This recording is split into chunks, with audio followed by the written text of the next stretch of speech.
With more, here's Glenn Suter and Gord Miller. Darren, when you're looking for the Memphis Mad Dogs and the Edmonton Eskimos, look under the D for defense. It's been the major story for these two teams all season long. And so it should come as no surprise that when it came time for these teams to have their most valuable players announced, both come from the defensive side of the ball, Glenn. No surprise at all. With the Edmonton Eskimos, Willie Pless has been the outstanding defensive player in the CFL for 2 out of the last 3 years. And again, this season leads the league in tackles when you throw in that he has 4 fumble recoveries and 4 sacks. Another outstanding season. With Tim Cofield, he's just 3 sacks away from James Parker's record for sacks in a single season. Another great year for Cofield. Now, Memphis's defense kind of let it down in Edmonton a couple of weeks ago. The Mad Dogs allowed the Eskimos to score 17 points in the 4th quarter, but it should be tough for Edmonton to score tonight. Tight confines here at the Liberty Bowl, and the Eskimos are without Eric Blount and Shalon Baker, 2 of their key offensive weapons. Darren? Thanks very much, guys. On now to our game story. There are some great matchups tonight. Damon Allen versus the Eskimos defense. He's got to find the end zone. Allen has only thrown 11 touchdown passes this year. The Mad Dogs D relentless. Tim Cofield leads the way. Willie Pless leads the Eskimos. Kerwin Bell, he's a big reason why the Edmonton Eskimos have won 5 in a row. Memphis has got to pressure him and probably will. Special teams, they're an integral part of any game. You've got the Giz and Collins going for Edmonton.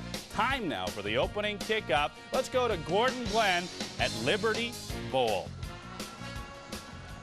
Thanks very much, Darren. Set for the final home game of the season, and this is the final week of the season for the Memphis Mad Dogs. Ron Lancaster.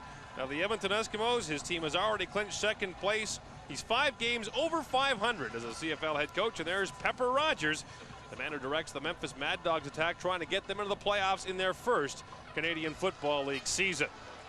The Edmonton Eskimos won the toss and will take the football to begin the game. So Mick Meister will kick it off to Jerry Collins, number 30 on the left.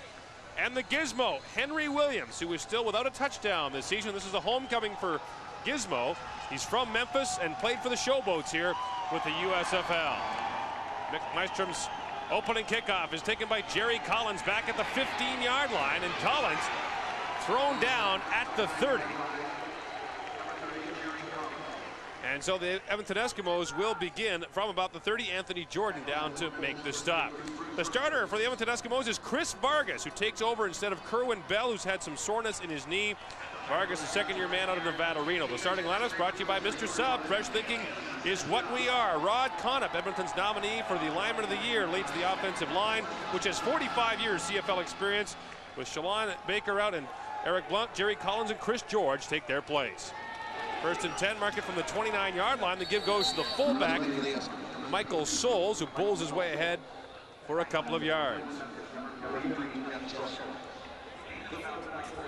Souls likely to get more work tonight as Jerry Collins gets worked into the Edmonton lineup, a free agent signing of a couple of weeks ago. Collins a decent back, at a 5.2-yard rushing average with Ottawa last year. 2nd down, Vargas back to throw quickly, looking for George, but the play was broken up. Don Smith was there on the coverage, and this Memphis defense, which leads the league in fewest points allowed, sends the Eskimos out 2-0. Well, I talked to Don Lancaster before the game. He said his offensive philosophy for this game is to throw the ball quickly with guys like Rodney Harding and, of course, Tim Cofield putting the rush on. He's got to get rid of that football. Glenn Harper is back to punt. Jordan is back deep to receive with Adrian Smith. And Jordan takes it out across the 50 to about the 52, and Michael Souls, who had that first carry, came down to make the stop. The Memphis offense led by 32-year-old Damon Allen in his 11th CFL season, enjoying a career-high 58.4% completion percentage.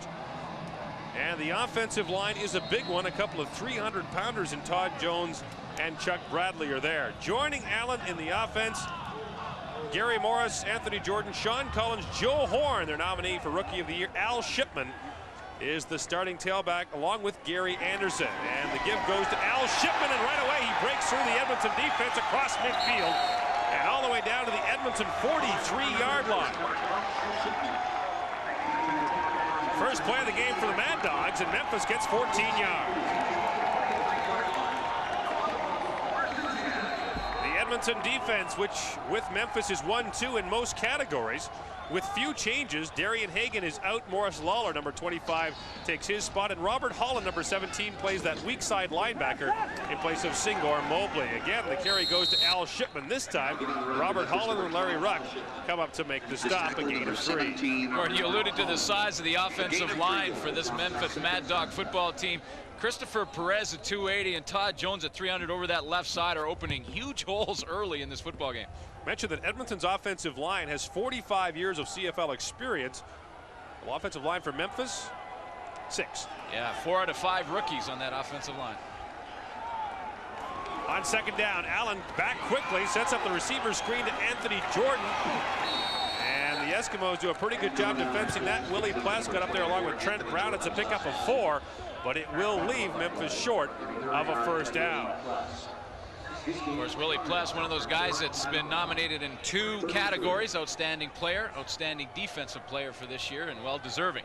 Another super year for Willie Pless. So Mick Mystrom and the field goal unit come on for the Memphis Mad Dogs. This has been a familiar story for the Mad Dogs this year, particularly in this stadium. Damon Allen said yesterday it's a field goal kicker stadium. Of course, you may have noticed tonight and seen before, there's AstroTurf lining the outer edges of the playing surface, so it's almost like a smaller field. It's been tough to score touchdowns in this stadium. This attempt comes from the 43-yard line. Mystrom misses it to the left, and Memphis will get on the board first, but only 1 for the Mad Dogs. Mystrom with the miss, the Mad Dogs with a point, just underway at the Liberty Bowl. Pushing count to 3. Timeout is called right now. Shaq's got to do something big to get back in this game. Commercial. Shaq is leaving the court. What do you mean? He's over there. He's on Lucy. What? I didn't know Shaq could ride a horse. Hiya, pal. Well, the timeout is over. I wonder if he's going to get back. Hey, wait a minute. Shaq's back. He's got it. How about that? He says there's nothing good on TV. Imagine an automobile where every component is engineered to such precise tolerances, it feels as if it were formed from a single piece of steel. Introducing the all-new Mercury Sable. The 1996 Mercury Sable, now available in sedan or wagon for the same price. Imagine that. Imagine yourself in a Mercury.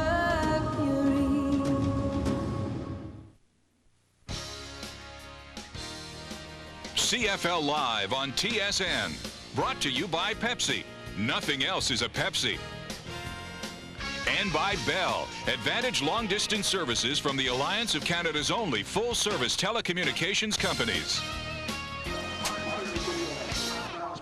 Last time they met was a couple of weeks ago. The Edmonton Eskimos exploded in the 4th quarter to win at 34-17, but Tim Cofield tied a CFL record with 5 quarterback sacks.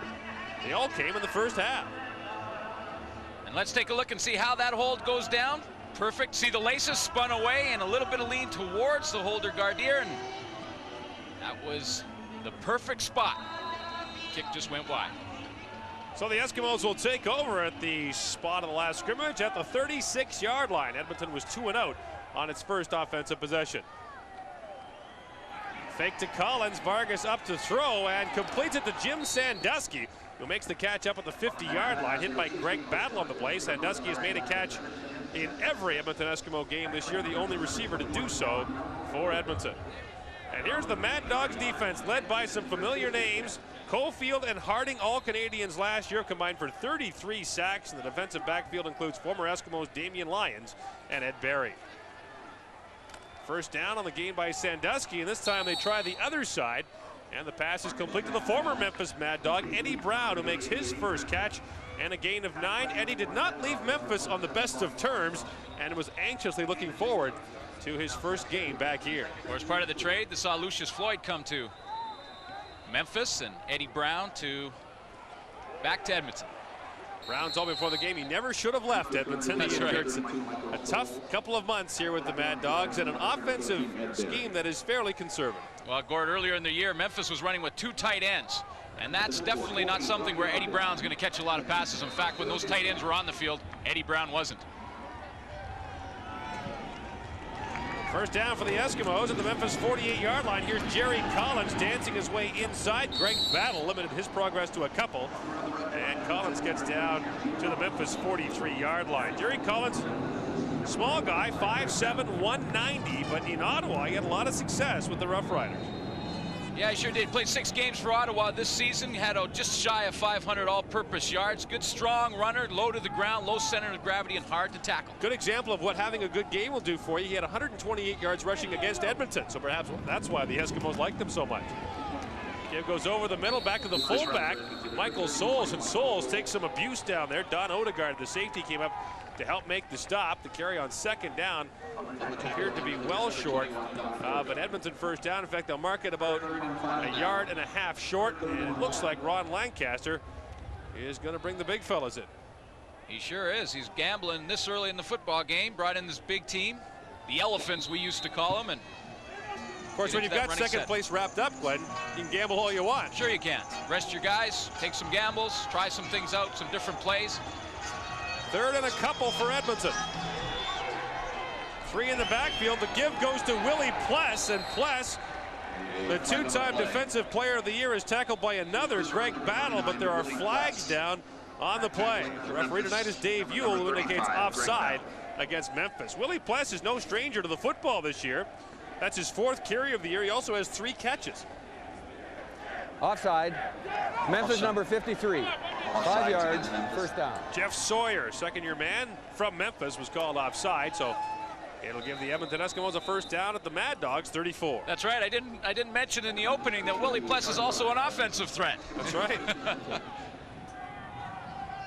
He'll go back to the sidelines now after that grueling one play and see the offense continue this impressive drive.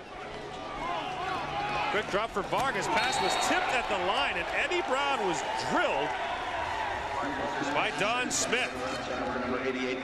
Smith got up there and looked to be continuing a feud that might have started back in practice. Well, the Edmonton Eskimos going with the quick passing game. They know that no one can block Tim Cofield and Rodney Harding all game, so they're going to try and get rid of it quickly. And you see Vargas throwing that ball out into the flat, just not quite getting what he wanted on the football. On second down, Vargas rolls out lots of time and slings it for the end zone. It is intercepted. The pass was intended for Chris George, but it is intercepted by Don Smith, his 5th of the year. And this Memphis defense jumps up and bites again.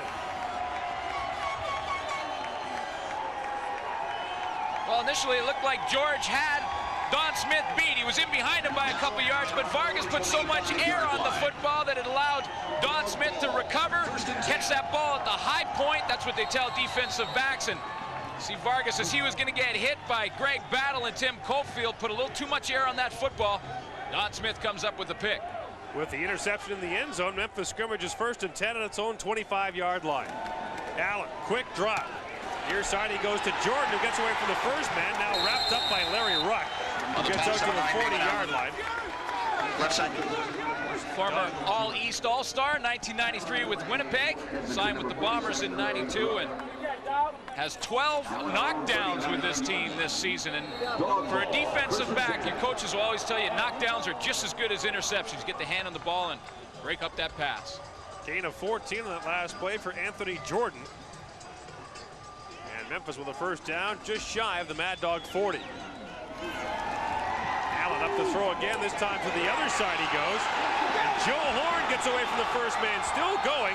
Horn is finally pushed out of bounds in Edmonton territory at the Eskimo 47-yard line. Joe Horn with a 24-yard pickup. He's over 1,300 yards receiving through 17 weeks of the season. Yeah, their outstanding rookie nominee, and his Damon Allen's favorite target throughout the year. You see him break the tackle, some sloppy tackling early by Edmonton. He avoids Trent Brown and heads down that sideline. Joe Horn ranked 5th in the league in receiving coming into this football game. You know, it's an interesting story. He comes on to a free agent camp and really impressed the coaching staff. That's how he made the football team. And then he goes out in his first game against Calgary, has 131 yards and 1 touchdown. The coaching staff says, yeah, he's a keeper. Yeah, we'll hang on to this one. What do you say? 1st and 10, Memphis from the Edmonton 47. Allen again to throw on first down. Knocked down by Leroy Blue at the line of scrimmage. Blue, the 7th-year man out of Bishops. And that's the first incompletion of the game for Damon Allen. Blue told me before the game, he says, you know what? I haven't felt healthier heading into the playoffs, and then we both scrambled to knock on wood so we wouldn't jinx him. Well, Blue has been plagued by injuries, particularly one called pubitis, an inflammation of the joint where the hip socket meets your leg, and they used to kill him in the cold weather. Says he's 100% now, though. Now Allen from the shotgun on 2nd down. Lots of time, but he one-hops the pass out there, and the closest man to it looked to be Melvin Hunter. That falls incomplete, and again, the offense stalls in Edmonton territory. Well, that may have initially looked like Damon Allen just didn't have the arm strength to throw that one into the curl, but I think he just sort of psychologically saw that had he thrown that ball on the spot, it was intercepted, so he just threw that one in the dirt and one-hopped it. Rather than try a field goal of 53 yards, which would be Mystrom's longest of the year, Pete Gardier is in to punt, and the gizmo, Henry Williams, is the lone man back.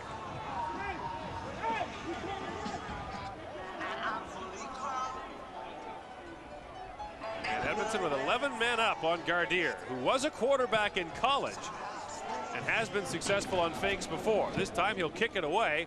Good low kick, returnable though for Williams from the end zone, and he'll bring it out. And the gizmo gets out to the 10-yard line before he is stopped on the play. A return of 11 yards. The stop is made by Danton Bardo. Poor field position for the Eskimos when we come back. When Subway asked us, Bucky and Vinny, to review their authentic steak and cheese sandwich, we went to the steak and cheese capital of the world, Philadelphia. Hey, this is where they filmed my favorite movie. How about a great steak and cheese? Hey, champ, steak and cheese, please. This is very good, this is. Like it, huh? This is the real McCoy. Tender seasoned steak with melted processed cheese all on fresh baked bread. We have a winner. Subway, what a sandwich. Imagine hearing the call of the road, not the road itself. Imagine the world at your fingertips. Imagine an automobile so precisely engineered, it feels as if it were formed from a single piece of steel. Imagine a choice of sedan or wagon for the same price. Introducing the all-new 1996 Mercury Sable. Could you imagine anything better? Imagine yourself in a Mercury.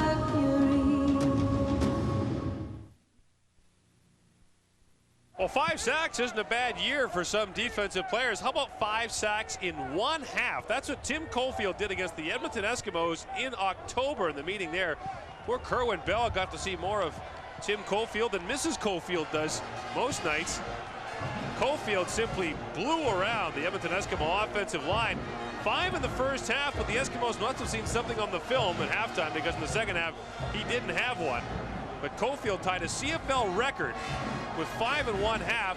That record of 5 is the single game record. There is no record for most sacks in a half. And that's why Cofield is a heavy favorite to be named the CFL's Defensive Player of the Year. Yeah, you talk about defensive linemen. If you can't make that outstanding nominee with 24 sacks, you never will. I mean, he's had one of those unbelievable once-in-a-lifetime seasons. Lined up at the bottom of your screen. Now the draw play to Jerry Collins. Collins tries to get a little breathing room for the Eskimos. Gets out across the 16-yard line.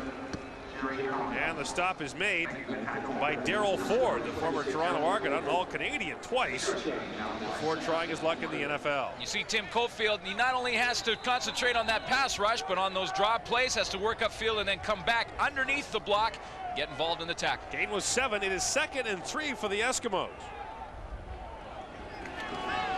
Vargas up over the middle for Souls. Souls gets out to about the 23-yard line, which should be enough for an Edmonton Eskimo first down. Souls divides his time equally pretty much between catching and running with the football. He had 51 carries coming into this game, 48 receptions. He's got a career-high 8 touchdowns on the season. He's the guy who's going to get the rock on that short yardage situation as well. They fake the draw to Collins. Vargas under pressure. It's a screen pass. And now Collins gets out to the 25-yard line. Great job by the Memphis pursuit. Great battle got there again. And Greg Battle came up to make the stop. Battle was questionable for the game tonight with an injured thigh, but he comes up with a stop here. See, Rodney Harding is going to be set free because of the screen. He gets the little push late there by Jeff Sawyer. And then, I don't know, I give him a 9.5. That's pretty good. Gain him a couple on that one. Vargas goes out to the wide side. Look out. Completes it to Nick Mazzoli, but that was almost 6 the other way for Damian Lyons, who was just sitting on that one. As it is, it's a gain of 12 for Nick Mazzoli and a first down for Edmonton. Well, Damian Lyons was a heartbeat away from 6 points for Memphis. He threw that wide field screen. You see, Mazzoli's going to just sit down in the flat. That's that short zone to the outside of the field. He's the last resort receiver for Chris Vargas, and Damian Lyons a step away from 7 points for his team. On first down, they go back to the draw play to Michael Souls, and Souls picks up a couple as he gets out to the 40-yard line. Mentioned it before, but Michael Souls first burst onto the national scene as a MVP for McGill in the Vanier Cup, 1987, had an outstanding game. And University football returns to TSN this weekend on Saturday. Calgary at Saskatchewan. Rod Smith and Jamie Bowen will have all the action in the 95 season. Speaking of college football, that man, Pepper Rogers, was the coach of the year at UCLA. Vargas gets the throw, it hangs up, almost caught somehow by Chris George, but almost intercepted by a couple of Mad Dogs, too. I can't believe that one made it through, because there was 3 Mad Dog defensive backs right there. Don Smith, Ed Berry, all poised to intercept that football, and somehow it has eyes. You see Don Smith going up for the ball. Somehow it gets through there. Adrian Smith and Anthony Jordan are back to receive the punt from Glenn Harper. Here comes the rush, and they almost got it. Harper gets the kick away, flags are down, and very quickly, so is Adrian Smith. The flag came down before the kick, which would indicate too many men or illegal substitution. There are 2 different sets of flags down on the play. 3:55 to play here in the opening quarter. Memphis leads Edmonton 1-0 in what could be another low-scoring game at the Liberty Bowl. See Captain Larry Ruck in there listening to the officials, trying to help them out with their decision on this penalty.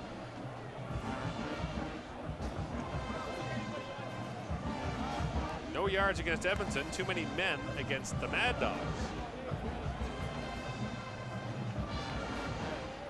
Now what happens here? You were a captain. What happens here? Look like you're trying to. You look to the sideline to the head coach, and you say, "What do I do?" And there's the head coach that's going to try and make the decision. I'm not sure he'll have a choice here. Ron Lancaster with a headset on. Haven't seen that much this year. Ron doesn't usually wear the headset. It's usually Joe Pow on the sideline. You see Ron talking to Pete Laverado. Interesting story about Pete Laverado. You know, he went to Utah State University, but he almost went to Washington State. His family said that don't go to a school that you haven't heard. A coach called him from Washington State. Too many men. Memphis. No yards. Edmonton 19. Balance of penalties at line of scrimmage. 3rd down repeated. So we'll do it over again. So finish the story? Yeah, so the coach calls from Washington State and says, Pete, would you like to come to Washington? And Pete says, I don't know where that school is. So he ends up going to Utah. That's a true story. He told me that. He said, I don't know where Washington is. Oh, man. And how'd you end up at Simon Fraser? You'd never heard of UBC? No, at that time it was the football factory of Canada for the CFL. And it cranked out another great one in you. So Harper will do it again, and again just gets it away. Not nearly as good a kick. Flags are down again. Here comes Adrian Smith across midfield and down to the 42-yard line. No yards will be the call against the Edmonton Eskimos. A 20-yard return by Smith, and the Mad Dogs will have great field position when we come back.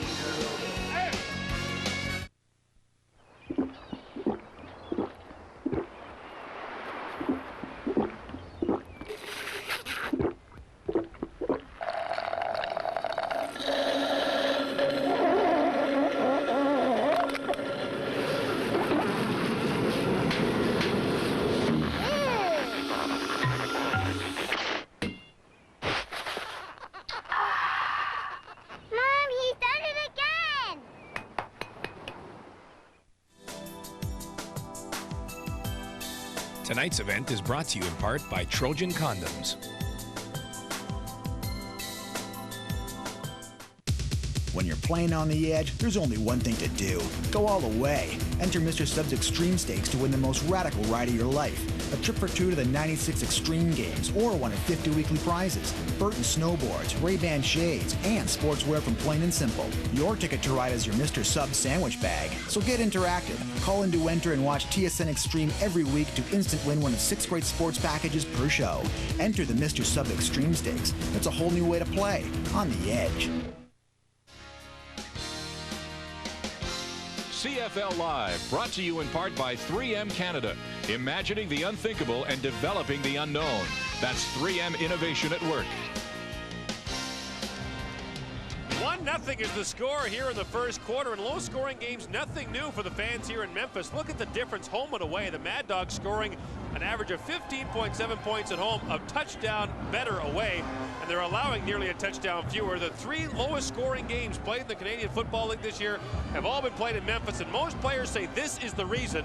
The short end zones here in Memphis, and you see the AstroTurf lining the outside of the field here. David Archer said that when he was here a couple weeks ago with San Antonio, they basically threw out 60% of their playbook when they got inside the 20. Here it's 1st and 10 for the Mad Dogs from the Edmonton 45. Draw play, this is Al Shipman, and Shipman finally brought down by Willie Pless, but not before he gets down to the 31-yard line. A pickup of 14 yards and a Memphis first down. Larry Ruck moves to the middle linebacker position, and look at the block right there by Bruce Perkins, that fullback leading up on Larry Ruck, and boy, he just took one of the best linebackers in the game right out of the play. Memphis 4th in the league in rushing yards. And the Mad Dogs have a penchant for keeping the ball on the ground. And they do again. The toss goes to Shipman, and this time he bounces off the tackle of Ruck and slides down to about the 22-yard line. Morris Lawler and Trent Brown got up to make the stop. And it'll be close to another first down after a pickup of 9. Well, it's part of the responsibility of the defensive line to make sure that you keep the blocks off your middle linebacker. And right now, Larry Ruck is having to take on those blocks downfield, and he's having a lot of trouble getting involved and stopping that run. Great situation now for the Memphis offense with 2nd and short. All kinds of options for Damon Allen here. Gives to the fullback Perkins, and Perkins gets down to the 20. Willie Pless again with the stop. It'll be a Mad Dogs first down. Well, you know, with this Memphis running attack and Gary Anderson and Al Shipman, the tailbacks, actually it's Perkins who has the most carries for the team with 75. When they went to that double tight end offense for the first half of the football season, Perkins was the guy carrying the mail the majority of the plays. A first down for the Mad Dogs just outside the 20-yard line. Under 2 minutes to play now in the first quarter. It's a reverse, a fake reverse, and now Allen outside. Throwing to the corner of the end zone, no one there. Edmonton's Gary Wilkerson was the closest man, so they faked the draw, faked the reverse, and then Allen threw it. There was nobody there. Well, I'm amazed that the Edmonton Eskimos aren't upset about intentionally grounding the football. I mean, Damon Allen took off to the outside and threw it into the corner of the end zone. You see the play action fake to Shipman. Then he fakes the reverse coming around the other way and then just throws it away. And you see Damon Allen pointing to himself saying, my mistake. 2nd down from the 20. Here comes the blitz. Allen tries the quarterback draw, but not much doing. Benny Goods grabbed him, and Willie Pless finished him off. And so Allen will come up short, and we will see the field goal unit again. Nick Meistrom's had a good year for the Mad Dogs. 33 of 43 coming into this attempt. All the other field goal kickers for Memphis, and there were 3 of them, were a combined 8 for 20. Yeah, and the big stat on Nick Meistrom as well is what he's done inside the 40-yard line. Close to 90% inside the 40.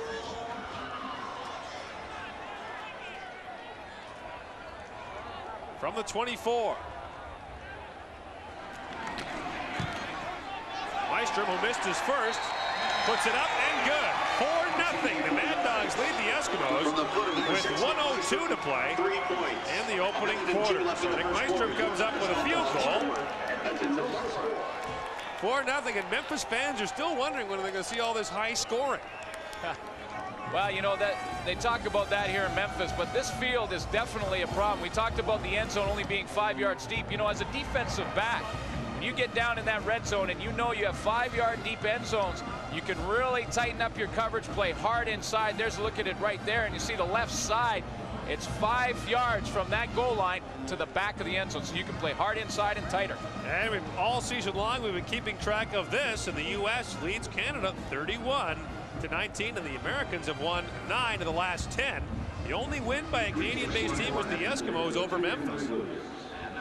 Yes, Glenn? Yes, Glenn? Well, I think it's a little bit of a misleading stat when you have teams like Toronto, Ottawa, and Winnipeg that are really struggling in the year. I mean, I would point out that BC, Calgary, and Edmonton have a pretty good record against the rest of the league as well. So I'll make that point for you. Thank you. Exactly. You're welcome. Nystrom to kick it off as Jerry Collins and Henry Williams are back to take it. Gizmo from the 14. Still looking to break one this year. Trying to get outside, and he is caught. Thrown down by Gary Morris, but a decent return for the Gizmo, who is still without a touchdown on this season, and he's never gone a season without a touchdown. Played for the Memphis Showboats here. Pepper Rogers was his head coach, and if you were with us earlier on Sports Desk, we were interviewing Pepper, and the Gizmo came screaming through. The Gizmo has 3 touchdowns in the last 2 years. In the 2 years previous to that, he had 19. 19 touchdowns in 92 and 93, and then just 3 in 94 and 95. You saw Alien, the dog that retrieves the kicking tee here. Eskimos set up the receiver screen for Eddie Brown, and Brown gets on that AstroTurf and gets chased out of bounds at the 42-yard line, a pickup of 5. That's the other complaint a lot of the players have for that AstroTurf, and Eddie Brown, you just saw, ran out of bounds. Really couldn't make a cut, because what happens is players have to wear grass cleats, like screw-in cleats. When you get on that AstroTurf with those, it's like wearing skates.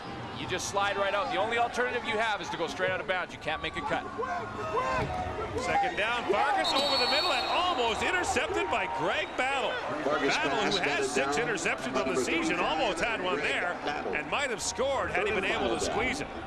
You know, guys like Damian Lyons and Don Smith are wondering how they catch this guy. I mean, here's the middle linebacker leading the team in interceptions. You know that bugs the defensive backs. They got to be talking about that in their meetings. In fact, both these teams are led in interceptions by their middle linebackers. Larry Rock leads Edmonton. He also has 6. Yeah, he's ducking, ain't he? Adrian Smith is back deep again, along with Anthony Jordan. Here comes the rush, and Harper has more time, gets a good kick away. This is Jordan from the 15. And Bruce Dixon got down quickly to limit his progress. It's a return of 14 after a 53-yard punt by Glenn Harper. That's the final play of the opening quarter. Memphis leads Edmonton 4-0.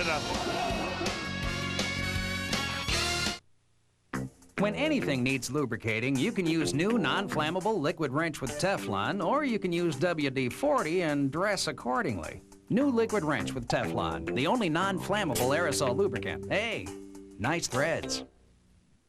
I notice you use liquid wrench here. Yeah? Just because it has thousands of uses? No. New liquid wrench with Teflon, the only non-flammable aerosol lubricant. So, happy with your liquid wrench? Business ain't booming.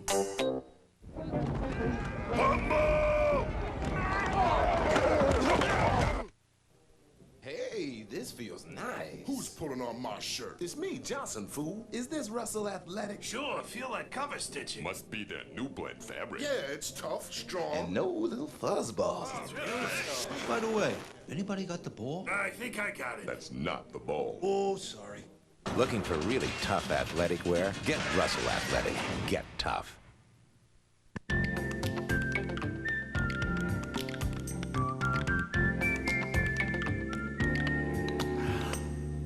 When back pain strikes, ordinary pain relievers often aren't enough. Doctors recommend Robaxacet. It combines 2 active ingredients. One to relieve your back pain, the other to relax your tense back muscles. Ask your pharmacist for Robaxacet, helping you walk away from back pain. The numbers through the opening quarter, Memphis had 5 first downs to Edmonton's 4. And look at the net yards. Memphis was just 87 and Edmonton was 74. They say it's the field. Maybe it's just 2 good defenses, Glenn. Well, that's part of the problem. I mean, you have 2 great defenses. You got the great pass rushing defense from Memphis. You got a solid linebacking core in Edmonton. I mean, that's the key. And you see that 1 turnover in the statistics also where the Edmonton Eskimos were turned away from a touchdown. There's Kerwin Bell on the sidelines for the Edmonton Eskimos. Bell had some inflammation in his knee. And Anthony Hill, number 11 on the right, may see some action tonight. He has had very limited playing time in 1995. The Mad Dogs 1st and 10 from their 29-yard line. And on 1st down, Allen wants to throw, goes over the middle, has a man, and completes it out there to Gary Morris, who makes the catch up at the 47-yard line. Good for a Memphis 1st down after a pickup of 18 yards. Well, the key to this play was a tremendous time that Damon Allen had to throw the football. That rookie offensive line allows time for Gary Morris to come from the wide side of the field all the way across to the numbers on the opposite side. When you have that much time, it's tough for any defensive back to cover you. 1st and 10 for the Mad Dogs. Allen quickly got it up there for Jordan. He couldn't hang on. They're calling it a fumble. Willie Pless has it, has Damon Allen to beat, and now gets held up at the 7. Tackled from behind by Chuck Bradley. They're calling that a catch and a fumble, and the Memphis bench is upset, and Willie Pless is hurt. You see Pless holding his leg now. Hopefully it's just a cramp. It looked like as he was running down, his leg might have cramped up. It didn't look like he really got twisted or anything in the tackle, but the outstanding player nominee doing it again for the Edmonton Eskimos. Number 39 in the middle of your screen is just going to flow out to the football on the short screen to Anthony Jordan. The hit from Kavis Reed, ball hits the ground, and then down the sideline goes Willie Pless. So just take a look here and see how he got hurt. If anything, his leg got underneath on the tackle by Chuck Bradley and slightly rolled on it. But heading into the playoffs, Edmonton does not want to lose Pless. And he got caught awkwardly, as you talked about, on the separation between the AstroTurf and the grass. See him just wiggling his ankle, and here's the end. You see Chuck Bradley chasing him down. Pless has to make the cut inside, and right there his left leg got rolled underneath the knee of Chuck Bradley, right on that turf in between the grass and the AstroTurf. And Willie Pless is still down. You know, Ron Lancaster said heading into this game, this one scares him. It's one of those games he hates to play in. He's got his stars out there, guys he needs to play well in the playoffs. This game means nothing to them in the standings, and he's really afraid that he's going to lose a player like Pless in a game like this. Well, Ron Lancaster would make the case for Pless to be the Defensive Player of the Year in the CFL, basically because he's more versatile than Tim Caulfield, who is strictly a pass rusher. Yeah, you see, he leads the league, of course, in tackles and always making the big plays. I agree with the argument to a point, Gord, as far as a guy like Pless has to do so many things, but Caulfield with 24 sacks, that's pretty amazing. 1st and goal for the Eskimos from the 7 after the turnover. Vargas with the give to Collins, and not much doing there, a loss of maybe a yard. The turnovers bring up a good point. The Edmonton Eskimos are plus 36 in the giveaway takeaway. If you take all the turnovers you give and all the turnovers you take, Edmonton gets 36 more than it gives away. That's an amazing statistic. Plus 36 is fantastic for your football team, and the teams that win the Grey Cups are always on the plus side of that ledger. Don Southern watched it for 4 years. He said all the Grey Cup champions were plus 18 or better. Report from the Edmonton bench, Willie Pless will be all right, so they can breathe a sigh of relief. 2nd and goal from the 8. Vargas to the end zone, incomplete for Chris George, who was well covered on the play. In fact, you would argue he was too well covered by Don Smith, but Smith comes up with a good defensive play, and Edmonton will send his field goal unit on the field for the first time. This is a short end zones again, and Don Smith was allowed to just barely, basically stand there and take about 4 steps when the football was in the air. He hits Chris George in perfect time, and ball goes incomplete. So Sean Fleming with little more than a chip shot, a try from the 14-yard line.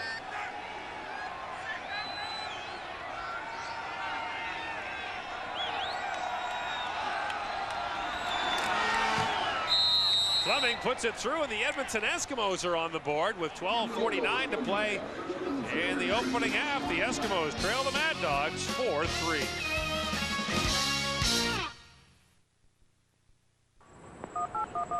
There's a very simple reason why there's nothing more reliable than Advantage 800 service. It's not the fact that even our backup systems have backup systems, or that a call can be routed through 8 million alternate routes if there's a problem. It's because if it isn't reliable, we're sorry. Your call cannot be completed as dialed. you might as well do this to your business. Advantage 800.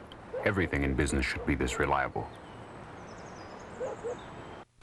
The 3M Filtrete microparticle air filter outperforms all other 1-inch filters by getting more of the small stuff that's in your air out, like more dust particles. It also traps pollen and mold, particles that could irritate your allergies. It even gets animal dander.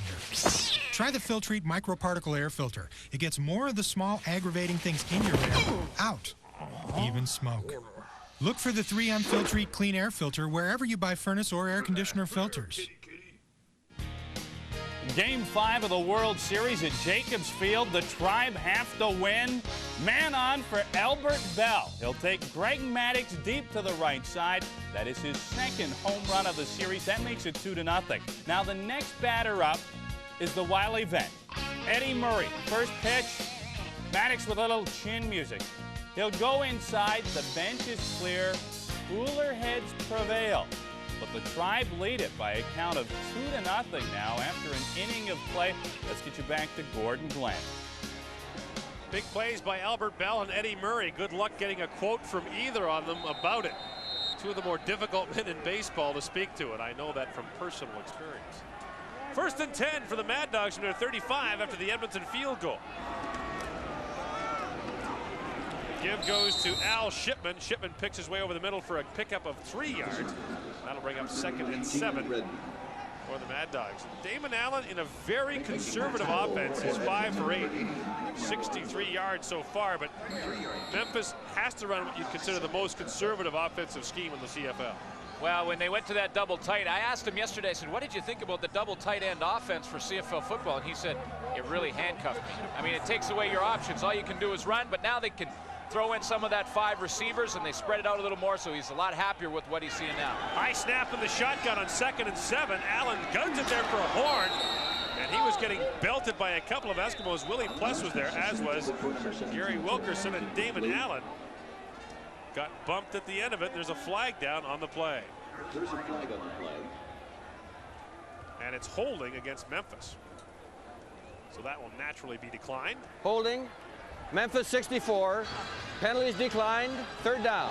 Chuck Bradley, who made the tackle on Willie Pless earlier, is called for holding, and despite the holding, Benny Goods got in for a shot on Damon Allen. You see him right here. There's Bradley, right tackle on the screen, and he's working on Benny Goods. He makes the inside moves, comes underneath, and Bradley has to grab onto that jersey. Pete Gardier's punt chases the gizmo back to the 15. He watches it bounce around and now picks it up at the 12. Flags are down. It'll be no yards. Perkins got down to stop him at the 16-yard line, but that return will be aided. Perkins has got his hands in the air, but the penalty is going to take some of the bite out of that 57-yard punt by Pete Gardier. Yeah, I think it'll only be 5 yards, so it'll be the bounce back rule. Anytime the ball hits the ground, bounces around, it's only a 5-yard penalty opposed to 15. No yards. Memphis number 12. Memphis number 12 touched the football. 15-yard penalty. Oh. 1st down. Whoops, can't touch the ball though. No, that's interference, and of course that's 15, not 5. So we got a 6-yard return plus a 15-yard penalty. It ends up being a 21-yard return after a 57-yard punt. Get a shot right here, and we'll see where that ball's. Oh, he tried to field it. Whoops. Well, in week 17, I think we got to know the rules in the CFL. It's not downing the football. From the 31, Vargas with the fake, can't find anyone open. And throws it right back over the middle. Greg Battle had Nick Mazzoli well covered. Battle almost had another interception. Just coming off a bruised thigh where he almost didn't play in this football game, but he's one of those tough guys in the CFL. Play hurt, often does, and Boy, he's been close to 2 interceptions in this football game. Well, it's an important game for the Mad Dogs, who must win and then hope for San Antonio to beat Birmingham. If that happens, then the Mad Dogs would play San Antonio. The Texans have beaten the Mad Dogs in both of their meetings this season. Yeah, and one other in the preseason as well. 2nd and 10, empty backfield. Vargas, quarterback draw, and look at that. Stopped in his tracks is Vargas as Rob Waldrop, the first-year man out of Arizona, came up to make the stop. The D stands firm again, and Edmonton will have to punt. Well, tremendous quickness by Waldrop as he comes upfield and then cuts underneath when Vargas runs the quarterback draw. But that's great quickness for a man who weighs in at 270 pounds, 6'1". Glenn Harper is back to punt. Anthony Jordan is the lone man back as the Mad Dogs have 11 men up, but they set up the return. Good punt by Harper. Jordan from the 29. Hit quickly, he gets up to the 38. Flags are down. It's a 48-yard punt and a return of 8. 10:28 to play in the opening half. Memphis with a 4-3 lead over Edmonton.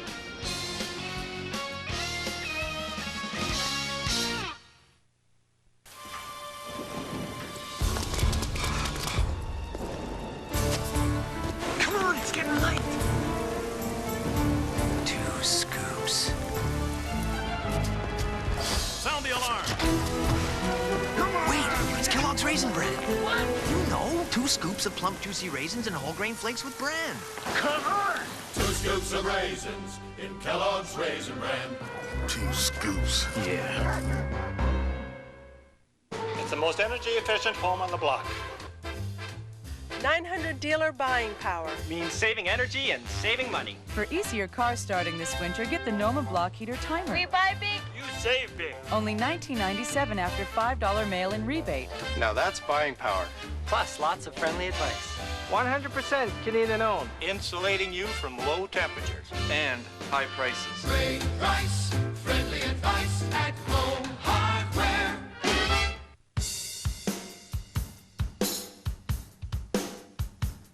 115 years of tradition. One distinctive recipe. 0 preservatives. Too smooth for words. 100% Canadian brewed. 5% alcohol. Equals 1 good beer. It's all we do, 'cause this bud's for you. Not a bad night in Memphis to start with. Temperature in the 60s Fahrenheit. Bit breezy though. The field is dry. We understand that there are tornado warnings in the area. It's 15 degrees Celsius, by the way. They only had the metric system in Canada for 20 years, and I still don't know the temperature. You still convert it? Yeah, I still convert everything. I can do mileage, or I can do kilometers. I can do everything else. I can't do the temperature. You got to learn the system, man. Oh, we've only had it for 20 years. Yeah, come on, get with the program. Illegal block against Memphis on that punt return puts the Mad Dogs back to their own 25-yard line. 1st and 10. Allen on play action, steps up, and over the middle he goes, complete. He got it up there to Sean Collins.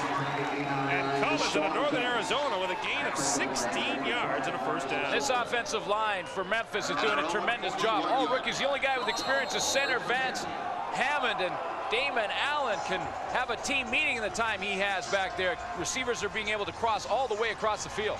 Collins 6'3", 210, more like a tight end than a prototypical CFL slot back. Yeah, but he can run at 210. He's in the 4.5 range. Flags are down. There was all kinds of early movement, and play is called before things get underway. And you can see his procedure, and Pepper illegal Rogers procedure. tells you. Memphis 51, 5 yards, still 1st down. Bill Lewis, the right guard, is called for illegal procedure. Here he is right here. Let's take a look and see if he jumps early. Whoop. There it is. Pretty obvious there. You got Benny Goods with 14 sacks across the line from you. Sometimes you're going to take that early jump. So that'll bring up 1st and 15 for the Mad Dogs. Blitz comes from the outside. Allen gets it away quickly, but Cavis Reed is there to cover his opposite number, Anthony Jordan. Allen's pass complete to number 24. And limits the gain for 5 as the Mad Dogs get back to the original line of scrimmage. Well, when they get into the game plan for the Edmonton Eskimos, you got to think that when they circle number 40 on the board, they say, let's get 2 guys on him. He's got 14 sacks. You see him double team there. That's Benny Goods, all CFL in 1994. And Goods ran wild against the Mad Dogs in the second half of their first meeting of the year. 2nd and make it 11 for the Mad Dogs. From the shotgun, Allen gets it away over the middle, has Gary Morris, stopped by Glenn Rogers Jr., and he should have a first down as Morris makes the catch and hangs on. Well, one of the things in the game plan is that if you're getting blocked up on your front 4, what you do is you send a little more pressure. Here's Willie Pless right here. He's going to head right up into the middle, and he's going to run the stunt, and Edmonton sending the house. Every defensive back, including Trent Brown, or linebacker, excuse me, including Trent Brown, is on the blitz, and you see Pless getting in there late. Morris, though, picked up 14 in the Mad Dogs' first down. Again on play action. Allen out to the sideline for Joe Horn, and they're going to call it a catch at the Edmonton 38-yard line. Horn bobbled as he went out of bounds. Glenn Rogers Jr., a Memphis native, was there on the coverage. Pick up 18. We're going to take a good look right here of Horn working on Gary Wilkerson. Now, Wilkerson's in a zone, so he's watching the quarterback. You see his head back to the quarterback. He's not sure until that ball's in the air, he can't make his break. Once the ball's in the air, he makes his break, and because Allen puts so much zip on the football, and Gary Wilkerson is out there on that turf, he just can't get there in time. First down from the 38. Back to the ground for Shipman. Big hole up the middle. And across the 25 to the 23, the football came loose. The Eskimos are saying they've got it. And it is Edmonton football. Second turnover of the game forced by the Eskimos. Cavis Reed was the man who came up with the football. We don't know if he's the man who recovered the fumble or if he's the guy who won the arm wrestle in the pile. See a great look at the outstanding nominee, Willie Pless. He's going to have to fight off the block of Vance Hammond in the middle. Look at him keep working to the outside and get involved in the tackle, and he's the one who knocks the ball out from Al Shipman. Cavis Reed comes up with the Edmonton Eskimos' 85th takeaway of the 1995 season. That is remarkable. And that is an amazing statistic. You take the ball away 85 times. The next closest team is 23 takeaways away. That's BC. Here's Jerry Collins trying to slip outside. Not much doing as he is gang tackled by the Mad Dog. They had a team meeting on top of Jerry Collins. Sometimes you go into the huddle, and just to get the team kind of riled up, that middle linebacker, a guy like Tim Cofield, will say, hey, let's have a team meeting at the football. I'll meet you at the football. Well, they took it literally on this play. Jerry Collins, because of the pressure. 1, 2, 3, 4, 5, 6. And if Dawson had wanted to jump on, it would have been 7. And the Mad Dogs, as you can see, lead the league in those 5 critical defensive categories. They actually marked that as a gain of 1 for Collins. And flags are down as the play will be called before it gets underway. But look at that. They've allowed the fewest touchdowns, the fewest passing touchdowns, the fewest points per game. Interestingly enough, the opposition is completing 58% of its passes against the Mad Dogs, but the key is they only allow 6.5 yards per pass. Of course, they lead the league in sacking the quarterback. Sure do. They're 3 ahead of actually Edmonton in that category. Edmonton in 3rd place, but Tim Cofield with 24 of his own. Running on the Mad Dogs is a pretty futile proposition. Penalty was procedure against the Eskimos, brings up 2nd and 15. Lots of time for Vargas, who wants to air it out. Looking for Eddie Brown, who got bumped at the end of the play, but it's a solid defensive play by Ed Berry. Ed Berry and Eddie Brown go back a long way, teammates in Toronto, Edmonton, and Memphis. Lots of time for Chris Vargas to throw the football, and Eddie Brown tried to give him the old stutter step move down the sideline. He's working on Ed Berry, and he saw just at the beginning of that shot, he sort of slowed his speed down, then took off for the ball. Now, had Eddie Brown been running full out the whole time, he might have been able to catch up to that football. Anthony Jordan is back deep to receive this punt from Glenn Harper, who stands in his own 5.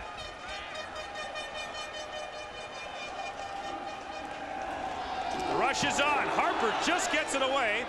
Goes down, but there's no flag. Jordan from the 52.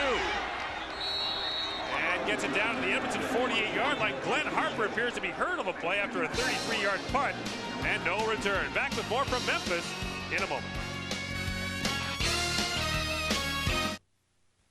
The 3M Filtrete microparticle air filter outperforms all other 1-inch filters by getting more of the small stuff that's in your air out, like more dust particles. It also traps pollen and mold, particles that could irritate your allergies. It even gets animal dander. Try the Filtrete microparticle air filter. It gets more of the small aggravating things in your air out, even smoke. Look for the 3M Filtrete clean air filter wherever you buy furnace or air conditioner filters. In the year 1995, television came to an end, to be replaced by a new technology, one that was far more advanced, that could produce true realism and offer the viewing experience that no television ever could. A completely superior line, known as UltraVision.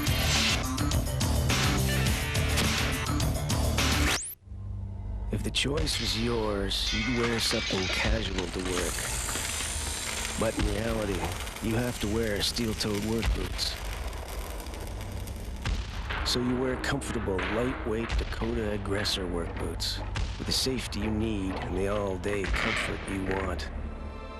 So, when work's finished, you're not. Dakota Aggressor work boots for men and women, only at Mark's Work Warehouse. Edmonton punter Glenn Harper talking to Eskimo team doctor David Reed. It appears the right arm is what got injured. See the pressure coming right up the middle, and he got the shot right on that right side, and it's like his arm was extended when he went to kick that football. Had he done the old dive there, he might have got a break on the penalty. Sean Fleming is the backup punter for Edmonton. The field goal kicker has a 43.5-yard average on 2 punts. One of them went 62. First and 10 for the Mad Dogs from the Edmonton 46. Allen, quick drop. Can't find someone open, and now just slings a one-hopper down there, and flags are down. Glenn Rogers Jr. and Cavis Reed were down there. Anthony Jordan was the intended receiver. It appears the call will go against Edmonton. And it will. Glenn Harper continues to receive attention down on the Edmonton bench. Looks like his elbow got popped with a helmet. His elbow or that wrist? They're trying to check out illegal both joints. Contact on an eligible receiver. Edmonton 24, 10 yards, first down. Cavis Reed is called for illegal contact downfield. That'll give Memphis a first down. You're going to just see it to the left of your screen. The ball is going to hit the turf. Cavis Reed was doing a little clutching and grabbing on the sideline. Gets the call. So it'll give the Mad Dogs a first down at the Edmonton 36-yard line. 5:14 and counting to play here in this first half. 4-3, Memphis leads Edmonton. Allen from the shotgun on first down. Swings out of the backfield for Shipman, who fumbled the last time he had the ball.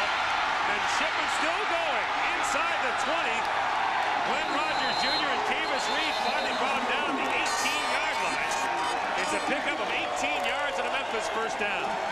Well, from the design of the play, Memphis wanted to go 3 receivers to one side of the field, and against the Edmonton zone, just throw it behind those receivers to Shipman and then let him do the rest. He's been having a great game so far, and with great quickness, not only does it go across the field, but he goes across that minefield where Willie Pless is hanging out. Takes a lot of courage to do that, and he's having a great football game. First and 10 Mad Dogs from the Edmonton 18-yard line. Allen under pressure, trying to get away from Goods, and does. Looking for someone to get open, but finally forced out of bounds at the 23-yard line. Leroy Blue, Trent Brown, Willie Pless, and Benny Goods were all giving chase. Yeah, they sent the house, did Edmonton Eskimos. Willie Pless and Trent Brown from the safety position coming on the blitz, and Damon Allen had to run for his life basically there. Had no one to throw to downfield. Just instead of making a forced play and possible interception, makes a good decision, goes out of bounds. Damon Allen said before the game the key was to score when the opportunity presented itself. Memphis tied with Ottawa for the fewest touchdowns scored in the Canadian Football League this season. Loss of 5, 2nd and 15 for the Mad Dog. Allen facing a 4-man rush, swings it out of the backfield, but it's knocked down by linebacker Larry Ruck. Number 32, Bruce. He was looking to swing it out of the backfield, but it falls incomplete, and the field goal unit once again comes on the field for Memphis. Well, when you send pressure from your linebackers, you want to get the matchup of linebacker either free or on the running back. That time, Larry Ruck was working against right tackle Chuck Bradley.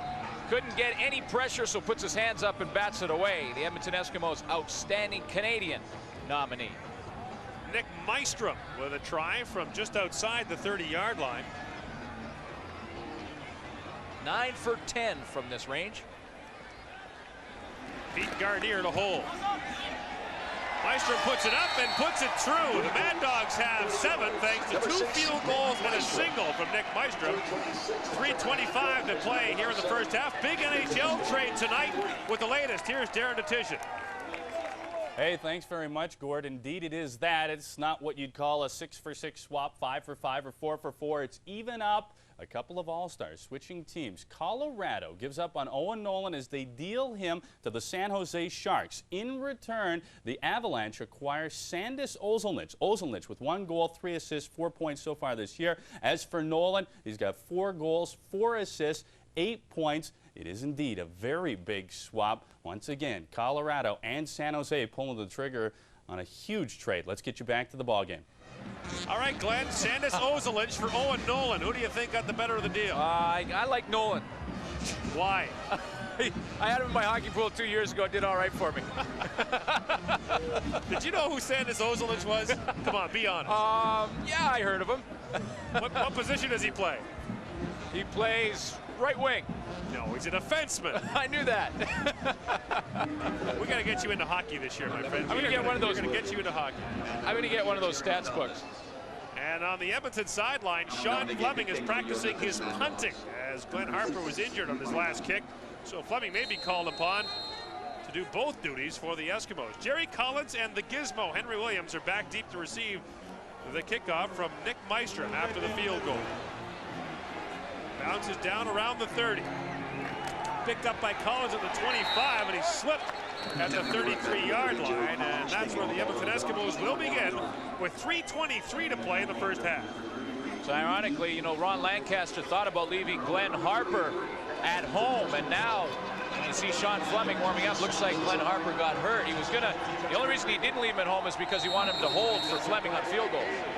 See Chris Vargas' number. Through his 10th interception of the season earlier in this half. And Vargas to the shotgun on first down. Far sideline, he goes for Chris George, and look at Don Smith close so quickly. They mark his forward progress out to the 42-yard line. It'll be just short of an Edmonton first down. Don Smith was in man-to-man coverage, and Chris George ran a real precise curl pattern.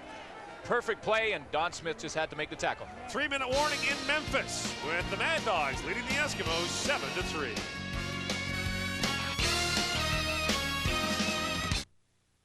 Bell Advantage presents You Make the Call. August 3rd, 1995. Hamilton Tiger Cats taking on Toronto. Kent Austin going deep to find Paul Massotti. He makes the catch. Does he go all the way for the touchdown? You make the call. It's one thing to claim that there's nothing more reliable than Advantage 800 service. That over 99.99% of all calls on our long-distance network get delivered to their destinations. But what does that really mean to you and your business? Well, it means that the only way you're likely to miss a call is if you don't answer it. Advantage 800. Everything in business should be this reliable. Paul Massotti hauls in this Kent Austin pass. It seems headed for a touchdown, but Sam Rogers catches up and strips Massotti of the ball at the 1-yard line. Rogers prevents the touchdown, and the Tiger Cats go on to beat the Argos 20-16.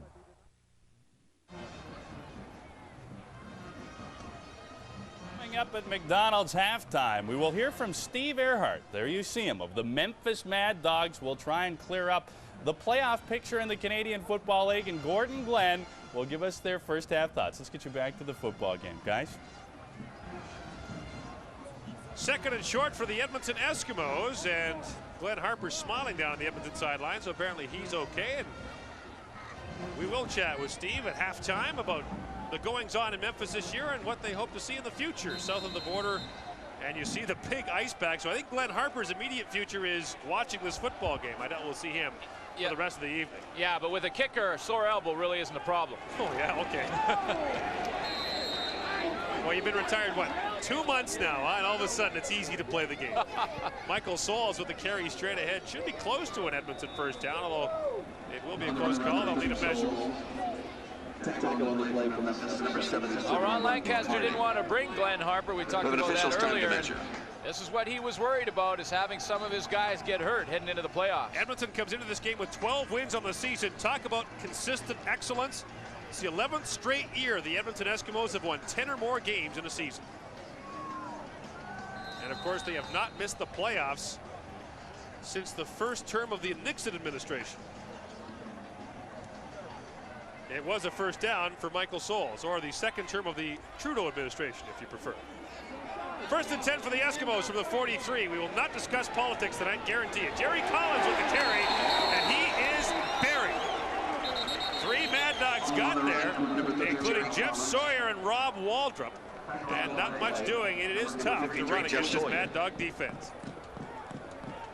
Tremendous job by Waldrop coming in underneath. The second big play he's made. He did it on Chris Vargas on the quarterback draw, and then with Collins on this sprint draw. Again, it's Rob Waldrop right in there on the play.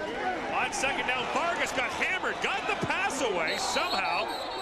Eddie Brown had it for a moment, but they ruled no catch up at the 51-yard line, and Chris Vargas absolutely got labeled. Well, Darryl Ford was coming from the outside on the blitz and comes in straight through, and just at the last second, Rod Conop just got a piece to lighten that blow on his quarterback. That blitz from a former All-Canadian in Darryl Ford almost got Vargas killed. See Sean Fleming into doing the punting, so Harper's gonna rest for the rest of this one. First time he punted this year, he hit it 62 yards. This is a good kick. That's with the wind, but it bounces down to the 8 to the goal line. Jordan picks it up and is brought down at the 6. There's a flag down on the play. How about that? A 67-yard punt by Edmonton's backup punter. Glenn Harper better get healthy in a hurry. Now that was wind-aided. Yeah, I'm sure he's over there on the sideline almost taking that ice pack off, saying, you know, this I feel feels fine. okay, yeah, you know, actually. I feel okay. I can kick now, yeah. And a lot of coaches, you know, Ron Lancaster hasn't been one to talk about it very much, but a lot of coaches like to have a kicker that can do both jobs. Well, because it opens up a spot in the roster. That's right. We're not suggesting that Glenn Harper's job is in jeopardy by any means, but... Well, illegal block against the Mad Dogs moves them back half the distance to the goal line. So they'll start from their 2. See what kind of drop he gets. All the most important part for the punter is that drop. Nice and straight. Ball's got a little bit of a turn to the inside, and he turns it over with the wind. 1:58 to play in the first half, and the Mad Dogs have 108 yards to go to score. The give goes off to the tailback, and Lucius Floyd, the former Eskimo, has a gain of maybe a couple. Lucius Floyd, as you mentioned, traded for Eddie Brown midway through the season. That was the trade that gave us the opportunity to see what Eric Blount could do. Of course, he's not in the lineup for Edmonton. They're resting him back at home, but interesting statistic, when Eric Blount wasn't in the lineup, the offensive production for Edmonton was 75 yards rushing a game.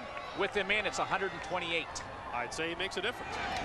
Second down, Allen pump fakes, wants to go up the sidelines, and it is incomplete. Looking there for Sean Collins, but he was well covered by Memphis native Glenn Rogers Jr. And Glenn Rogers Jr. has done his bit to aid attendance here in Memphis. He's got 60 family members at the game tonight. Unbelievable, and you see Kavis Reed on the sideline. Wasn't fooled by the out and up. Sean Collins ran to the outside, then broke it up, called the wheel route. But Kavis Reed would not be fooled. He's had a very quiet but a very consistent good year, has Kavis Reed. Pete Gardere deep in his own end zone to punt this away. The gizmo awaits at the Memphis 50. Edmonton setting up the return. This punt into the wind. flutters down to the 38-yard line. The Gizmo watches it bounce. Now picks it up. No yards will be the call. Gizmo limited to no game. Attack on 5 on the bounce. 7-3 Memphis leads.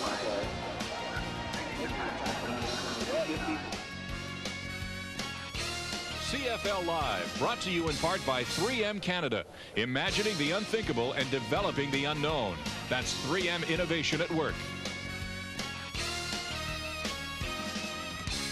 You see BB King's Blues Bar.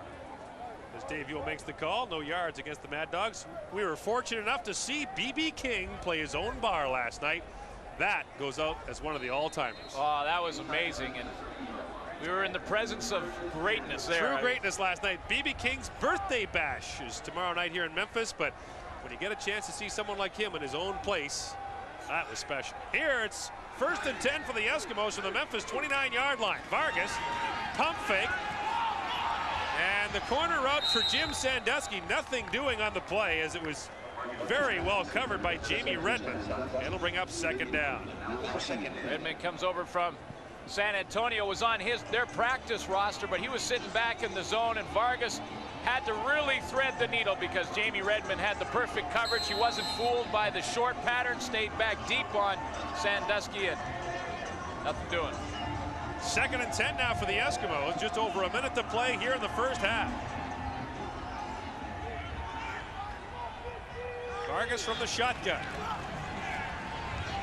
Has time, has a man complete to Nick Mazzoli right at the 1st down marker, and he got smacked by Jamie Redmond that time. It's a gain of 10, should be right close to a 1st down.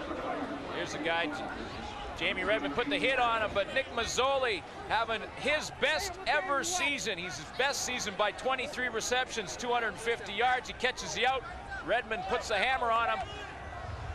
A fair hit, nevertheless a hard one. From Simon Fraser University. What is it with these Simon Fraser guys tonight? What are you having an alumni meeting or what? Well, you know, basically you can look at any team and it's an alumni meeting. Oh. Lots of Simon Fraser boys playing around the league. The preceding message brought to you by. It was a 1st down. 1st and 10 for the Eskimos now from the 19. And Vargas again from the shotgun. Eddie Brown with the catch down to the 12-yard line. Brought down by the safety man, Don Odegaard, another former Hamilton Ticat. There are 6 in the lineup for Memphis tonight.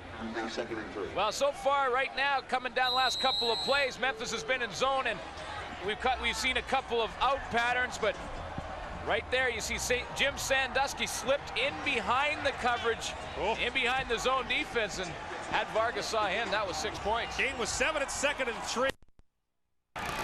Fake the draw for Collins. Vargas gets it to the end zone, flags down, and Eddie Brown didn't make the catch. Brown just kind of short-ended that in the end zone, kind of short-armed it. And now we'll see what the flag's all about. It's offside Memphis, so the touchdown would have counted. Well, I'm not sure if Don Smith got a hand on that as it was coming to Eddie Offside. Brown. Memphis number 53.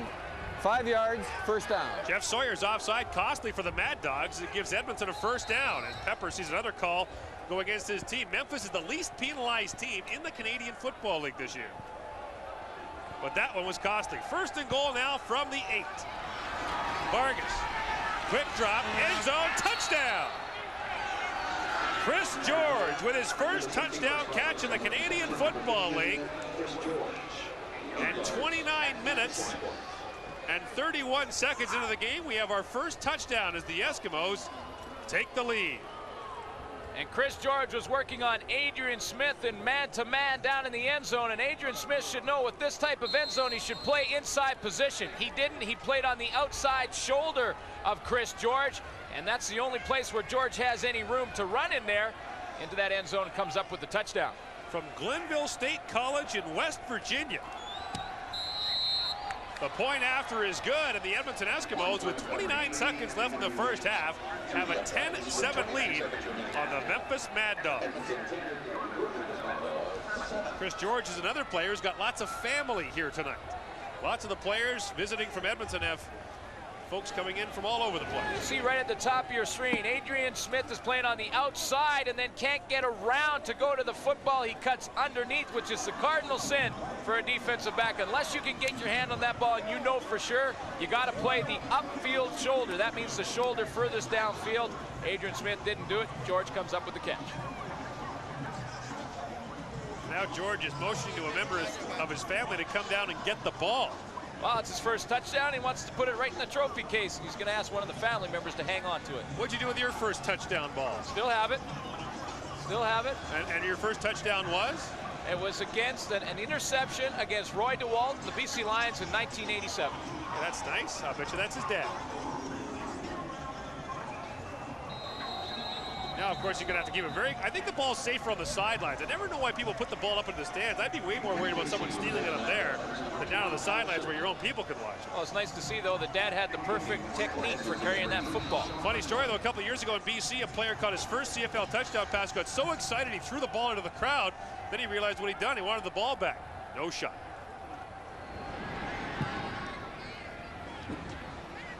Lucius Floyd takes the kickoff back at the 13-yard line. Trying to find an alley up the middle.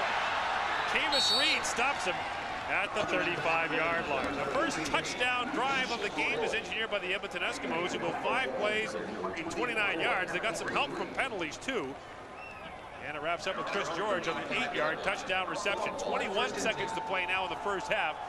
And the Mad Dogs with the ball just shy of their own 35-yard line. So far, the game going perfect for Ron Lancaster and the Edmonton Eskimos as far as he'd like it. No injuries other than Glenn Harper and... Oh, other than the punter. And they're ahead. Well, Glenn Harper's got an elbow problem. I'm sorry, I can't give him sympathy. He's a kicker that has to kick the ball. If he had to kick it with his elbow, I'd be worried for him. Allen from the shotgun for Jordan. And he'll slip out of bounds up at the 43-yard line. 15 seconds to play. And there's a flag down. Looks to be against Memphis.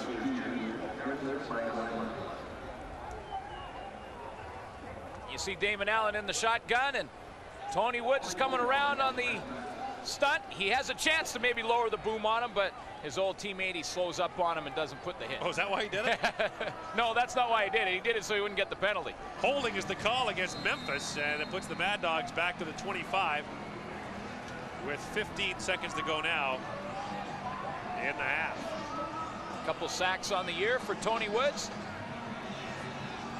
Actually, the lowest production from that defensive line that is consistently up in the 9 and 10 sack range per person. Oof, not much doing there.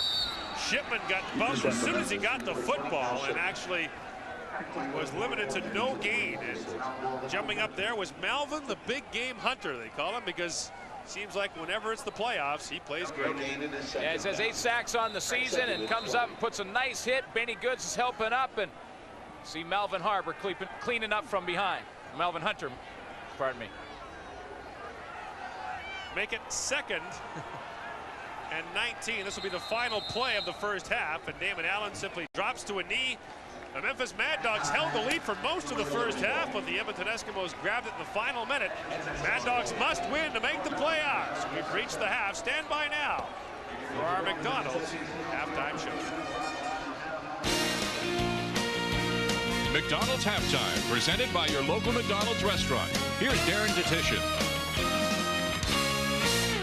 Welcome to McDonald's Halftime. For the best teams in the CFL, this last week of the regular season is just a sidebar, a chance to rest some key players and prepare for the playoffs. Just like the Eskimos tonight, who know their fate and their opponents in the first round. Calgary will play host to the Hamilton Tiger Cats. We'll just up the highway in Alberta. Their arch rivals, the Eskimos, will take on the defending Grey Cup champion BC Lions in the first round. Now, 5 teams do advance from the north, so that leaves 1 spot still to be determined. Saskatchewan and Winnipeg are currently tied for the 5th and final playoff spot. With the Green Riders in BC on Saturday, we'll have that game for you right here on the Sports Network starting at 10:30 Eastern Time. If Saskatchewan wins, they are in.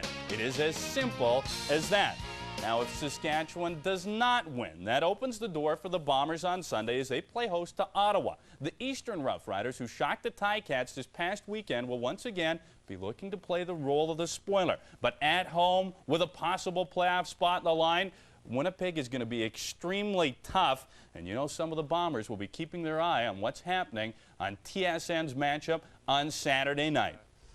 You know, I think BC's going to play them really tough. You know, they gave Baltimore all they can handle, and you know, it'll be interesting to see which quarterback they're going to pick. You know, Danny. I hope Danny gets a start. You know, he's tough this time of the year. If it's a good game in the first quarter and the second quarter, and that means BC's doing well, I'm going to watch the whole thing. If it's tight, I'm going to bed at halftime. I don't know even how much I'm going to watch, to tell you the truth. I mean, we can only control what we can control, and that's going to be Sunday afternoon. And I'll probably, you know, flip to it. But, you know, if Saturday Night Live is on still or something, maybe I'll check that out. I got to hope and pray that BC steps up like the team I know they can and beat Saskatchewan.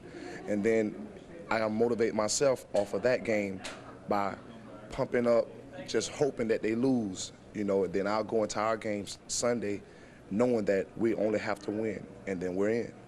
If we lose, I mean, if BC loses, then I'll be very hurt. Saskatchewan and BC, 10:30 start Saturday night, going to be a dandy. As for the South, things are a little more complicated. The Mad Dogs must win tonight, as aforementioned, to stay alive. If they lose, then Birmingham will play San Antonio, and the Texans will host the Cougars on Sunday. Home field advantage goes to whoever wins in their final game of the season. That's if Memphis loses tonight.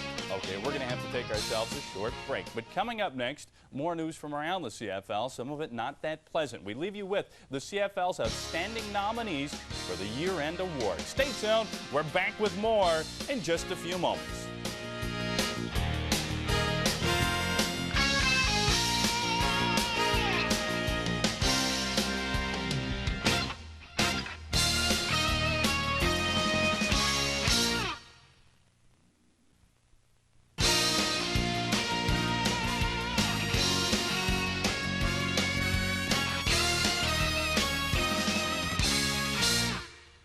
Welcome back to McDonald's Halftime. According to a story earlier this week in the Globe and Mail, the CFL is in dire financial straits. The article quotes the CFL's chief operating officer as saying all 13 teams will lose significant amounts of money this year, totaling close to $30 million. The article is also reporting that as cost-cutting measures, the league would lower its salary cap from $2.5 million to $1.5 million. Now, also according to the story, the team that's hardest hit north of the border, the Ottawa franchise, owned by Horn Chen, the paper projects losses of $4 million for this season. Now Mr. Chen is trying to renegotiate his lease arrangement with the city of Ottawa. Chen currently pays $17,500 per game, but there are a number of other variables, which include concessions and a ticket surcharge. The city of Ottawa says that they have given all that they can give.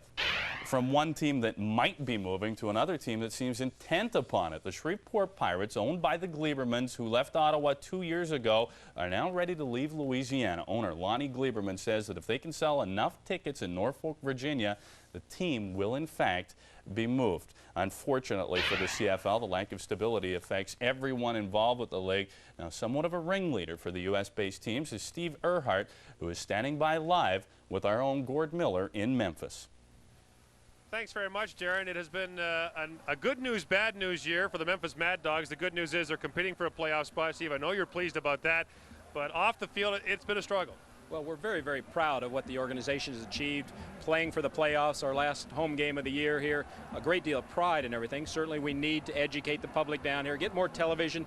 Fans have to get a chance to get to know the players in the game down here in the States. There's so much talk in Canada, I think you'd say fear in Canada, that there are people down here that want to overhaul the rules, that want to either go to 4 downs or the U.S.-sized field.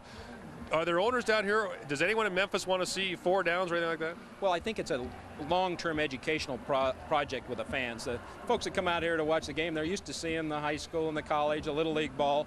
It's hard for them to understand those. So we're not advocating an overthrow of the rules or anything. I think we just need to fine-tune a little bit. Plus, we need to get the game out to the public. Like we're seeing this game, or you're seeing this game all over Canada, but nobody here in the States is getting to see it. So we're working hard to get more television so the fans can appreciate the game. When you say fine-tune, what do you mean? Like, what are some changes you'd like to see? We have a few pet peeves. The no yards rule is a tough rule to enforce. And Henry Williams, remember, played for us here in Memphis. He made a career out there in Edmonton playing with that. But just some little things. We're not advocating any big overthrow. We just want the U.S. fans to embrace the game in greater emotion. How do you think you can get to the U.S. fan? I think it's television. Down here, we're competing with the collegiate game, the NFL game. They're not getting to see this game down here, and that's why it's tough to compete with all those other entities. And so we need to work hard to get the players exposed so people can appreciate the Rodney Hardings, the Tim Cofields, the Damon Allens, some of the great players here playing in the CFL. People look at the Baltimore Stallions as a success story for any expansion team. What lessons have you looked at and learned from them? Well, they certainly came in on the coattails of the NFL drive and the Baltimore Colts name. They did a great job promoting it, and they're in an area where they don't have a lot of competition from the collegiate game. Right here in Memphis, we have the University of Tennessee, Arkansas, Ole Miss, University of Memphis. A lot more competition here in the South. That's why I think you find a little more struggle in the Birminghams, the Memphis, and the Shreveports. But we're working way through it. We're proud of what we've achieved this year and happy to be playing in the league. Steve, thanks very much. Thank you. Steve Earhart is the Memphis Mad Dogs representative to the CFL Board of Governors. Darren? Hey, thanks very much, Gord. So what is the CFL's future? Tomorrow at McDonald's halftime, we will talk to the commissioner of the Canadian Football League. Larry Smith will be my guest. We'll also have a CFL fan poll. It's halftime of the Stamps Argos game. That's tomorrow on TSN. McDonald's halftime, brought to you by your local McDonald's restaurant. Welcome back to McDonald's halftime. We anticipated a tight defensive game, and that's exactly what we got in the first half, although Al Shipman had a strong contest for the Dogs, 71 total yards in offense. Mad Dogs really hurt by the 2 fumbles. Damon Allen has tossed for 133 yards in this game, and Chris George with his first ever career touchdown for the Edmonton Eskimos. It's 10-7. Let's get their thoughts. Gordon Glenn standing by in Memphis. Guys? First thought for me, Darren, I hope that tornado doesn't come before the end of the game. But, you know, we talked about before the game, we thought it would be defense. And there's a lot of good offensive players in the field. Make no mistake, they accounted for more than 70 touchdowns over the last 3 years. But there's just too much good D out there. Yeah, some great defense. And the key is the turnovers. And when those defenses are getting backed up into the red zone, they're shutting the door on the offense. And that's been the key. Right now, Edmonton increases their takeaways to 85 on the season, which is incredible with the 2 fumble recoveries. So when they get down in scoring range, they're shutting the door. Now, we saw that Edmonton broke loose in the 4th quarter against Memphis a couple of weeks ago. Do you see either team breaking through here, showing signs of maybe solving the other defense? Well, you know, when you have Joe Paopao as your offensive coordinator, he knows how to beat any kind of defense in this league. So I know he's going to go after them and look at things to change up when it comes over the second half. Yeah, a little windy here, too. Darren? Hey, thanks very much, gentlemen. It's amazing how that flag isn't moving. Of course, it is a standard light fixture. Dogs down by 3. We're back with the second half in a moment.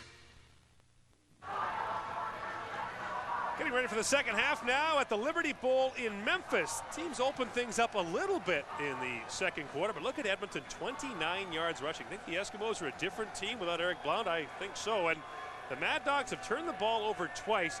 Can't say it enough.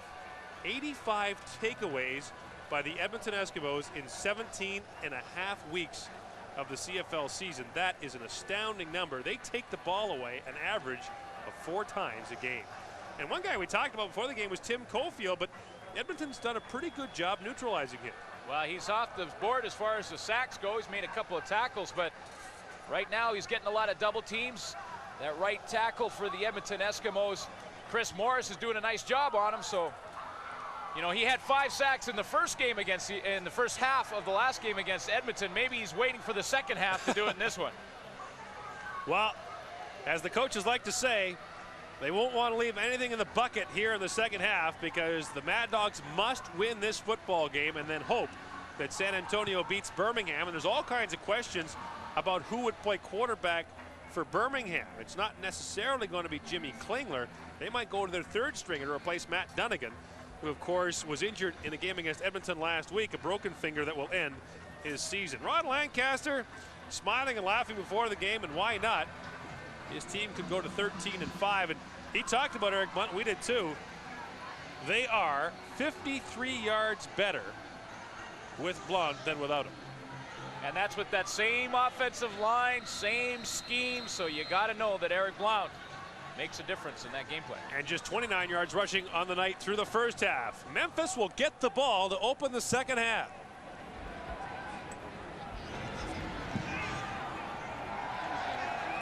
Fleming's kickoff is taken by Al Shipman.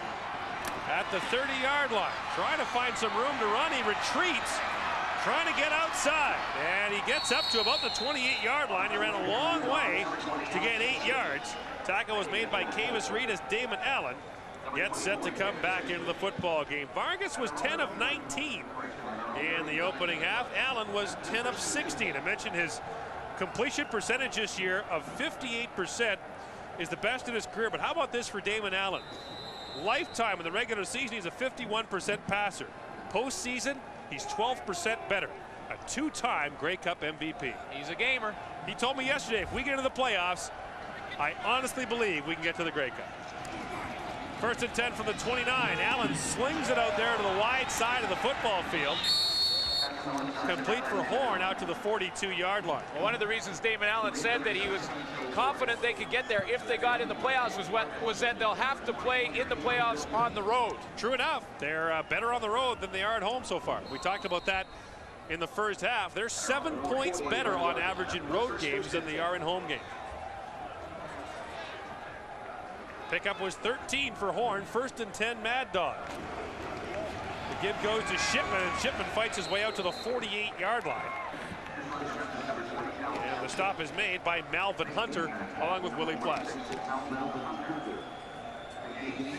Al Shipman out of the University of Miami. You see Pless just hanging back, trying to avoid the blocks by Perkins coming downfield. We saw earlier in the game Perkins getting to Larry Ruck. Pless, the wily veteran, knows how to be patient, take his time, and then get in on the tackle. He's from this part of the world as well. Anniston, Alabama. 2nd and a couple. Allen fires it out to the sidelines, looking for Anthony Jordan. It falls incomplete. Punting situation, and again, Allen says, my fault. With a team that runs the ball so well, 4th in the CFL in rushing yards per game, 2nd and 2, they go to the air. One of those tendency breakers. That's why teams scout themselves. There are teams that actually scout themselves to make sure they're not getting into any kind of rut. Pete Gardier to punt into the wind. It's a tumbling kick, and it gets by the gizmo back to the 10.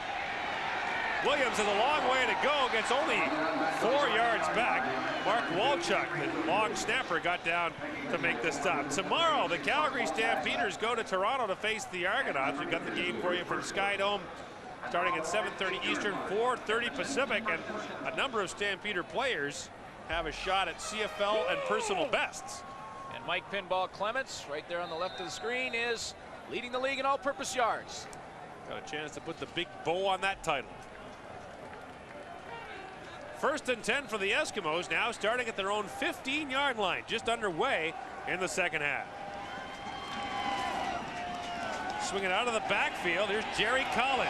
Collins gets out of bounds at about the 20-yard line, forced out there by Damian Lyons. There's a flag down in the Memphis defensive backfield.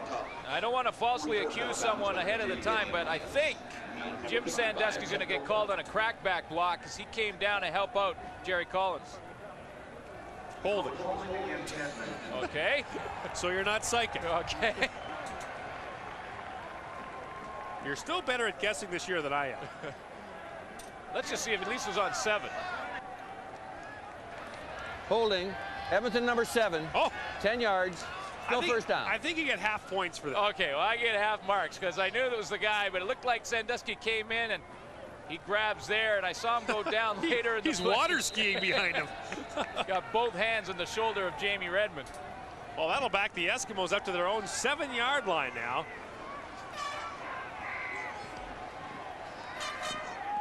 And it's 1st and 18. A big stop here for the Memphis defense would give the Mad Dogs good field position. Vargas at the goal line. Gets it out there for George, who makes the catch up on the 24-yard line. Wow, this is going to be close as to whether or not it's a first down. George runs his out pattern one-on-one on the backside away from the 3 receiver side and just gets to that first down marker. Don Smith was on the coverage, and it's going to be close. They're just taking a look at it on the sideline now.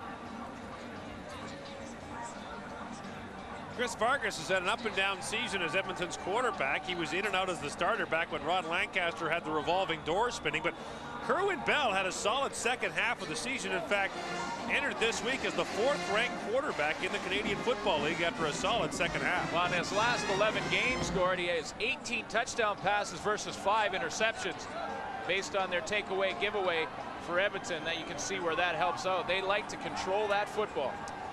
Just shy of the first down is George. It'll be 2nd and inches. Good chance to go over the top here if Edmonton's in any kind of a gambling mood. They are not. They give the ball to Michael Souls, and the big fullback goes over the top and has an Edmonton first down. Number 32, Michael Souls. Last week in Winnipeg, we saw the Bombers on that same situation fake it to try going over the top. The thinking being, if you don't complete the pass, you can still gamble on 3rd down. It gives you the options, but when you're on your own 25-yard line, it becomes that much bigger of a gamble. Points are hard to come by in this game. There's the kind of Statue of Liberty play. They fake the pass, give it off for Collins, and Collins gets out to the 38-yard line. What do you call that? That's the Statue of Liberty. Is it? I thought you had to put the ball backwards for the Statue of Liberty. Close enough. Jerry Collins heads around. Every offense has their own terminology, but it's basically the same play. You see the fake, and then around he goes on the end around, and Jerry Collins makes a nice move right in the middle of your screen on Darryl Ford to get the extra yards. It was a pickup of 12. Vargas goes back for Collins and makes the diving catch at the 38-yard line. No gain. There's Joe Paopao, the offensive coordinator, with Kerwin Bell in the background, and Paopao signaling the plays. And maybe the turning point for Edmonton's season was when Joe Paopao came out of the spotting booth and went down to the sideline. Well, you know, Edmonton would like to think it's more that their play than having a coach on the sideline that turned it around, but he does help. He's good with the quarterbacks on the sideline. Vargas looking for Sandusky, and he might have died if he'd made that catch. Jamie Redmond had him lined up and was just waiting for Sandusky to catch that pass. Well, you know, sometimes you get sort of locked in. Jamie Redmond was playing the deep outside third. That's a deep third of the field in zone coverage. And had he been looking at the football and the throw, he would have had the interception. You see Cofield, why he's off the stat sheet as far as sacks go. Chris Morris doing a good job on him. Glenn Harper's back, so he saw Sean Fleming punt that one 67 yards. Says, I want my job back. This is Jordan from the 27-yard line. Gets up to the 41 before John Kalin makes the stop. 10:30 to play in the 3rd quarter. Edmonton leads by 3.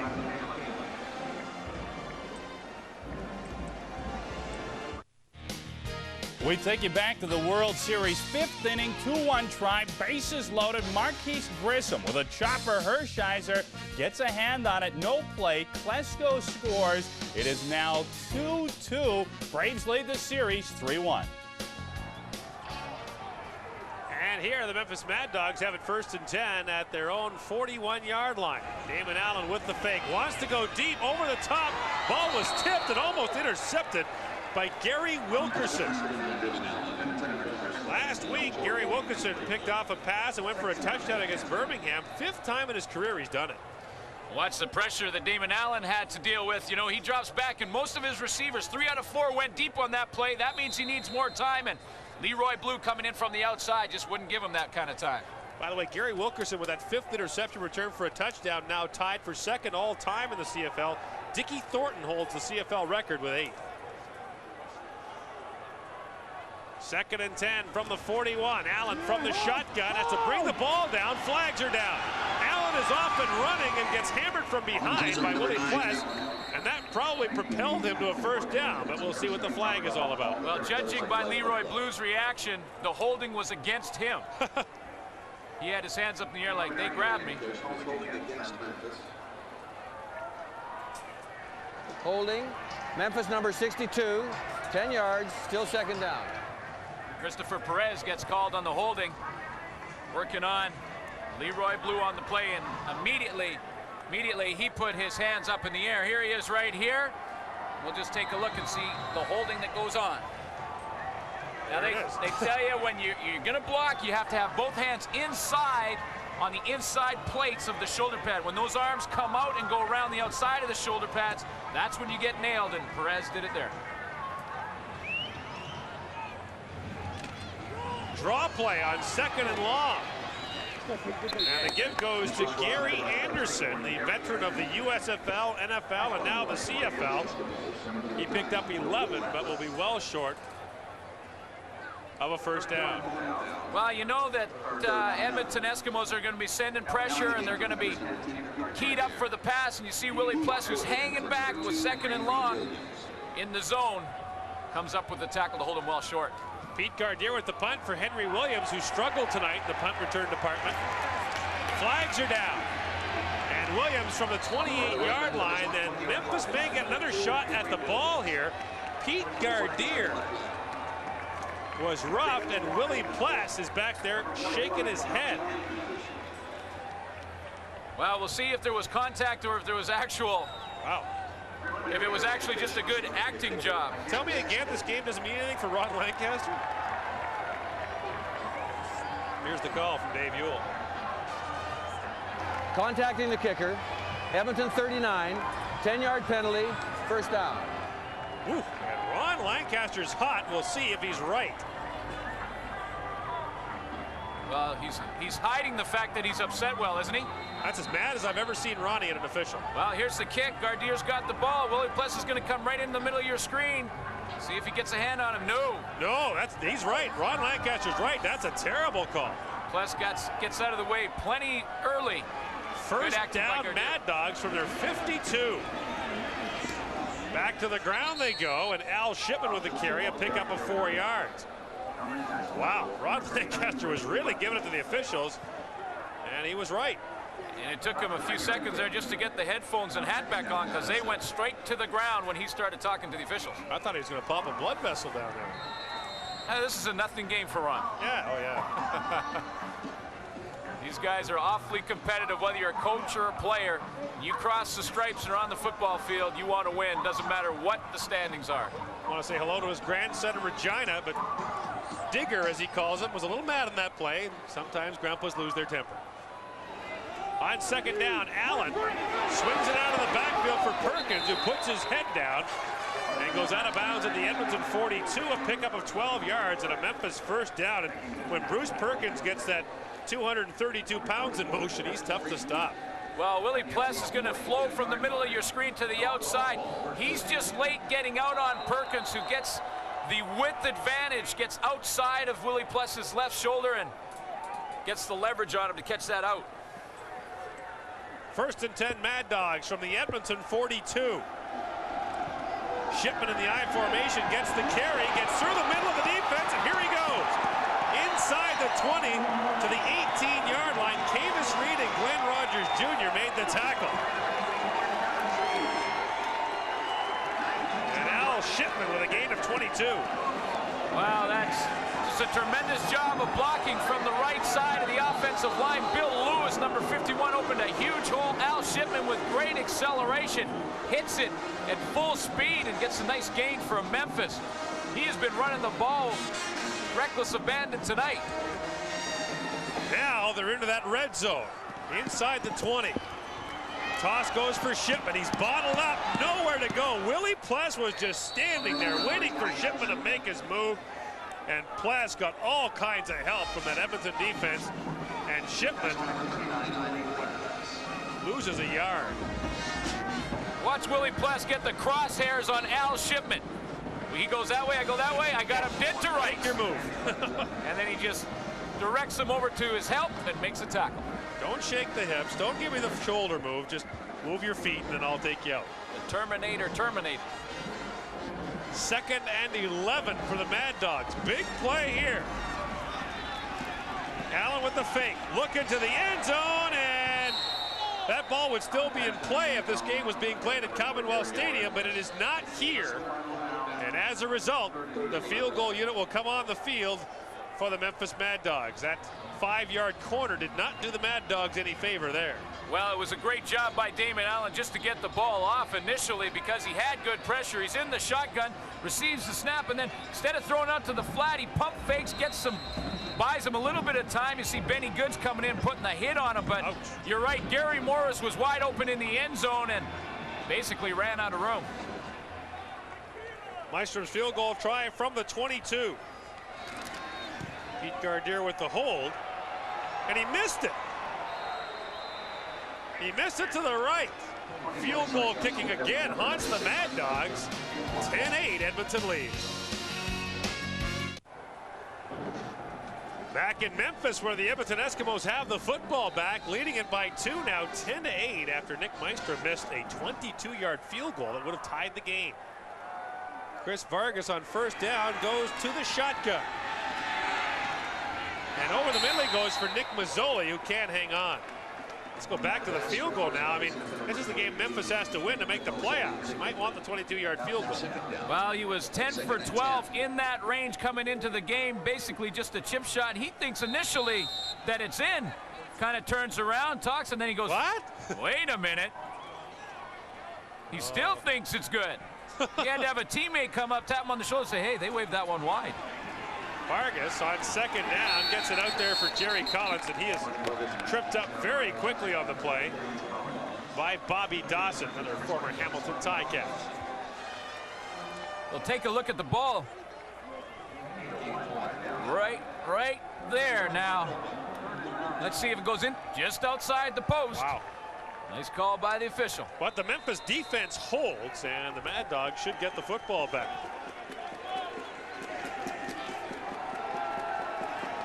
Glenn Harper is in there to punt. His last effort was 43 yards. Another good kick. Drives Jordan back to the 20. It's returnable for Jordan, but he can't get away from the initial wave. Jed Roberts gone down to help make the stop along with Mark Tobert. A 54-yard punt with the win. A 15-yard return. 5:09 to play in the third quarter. Edmonton leads at 10-8.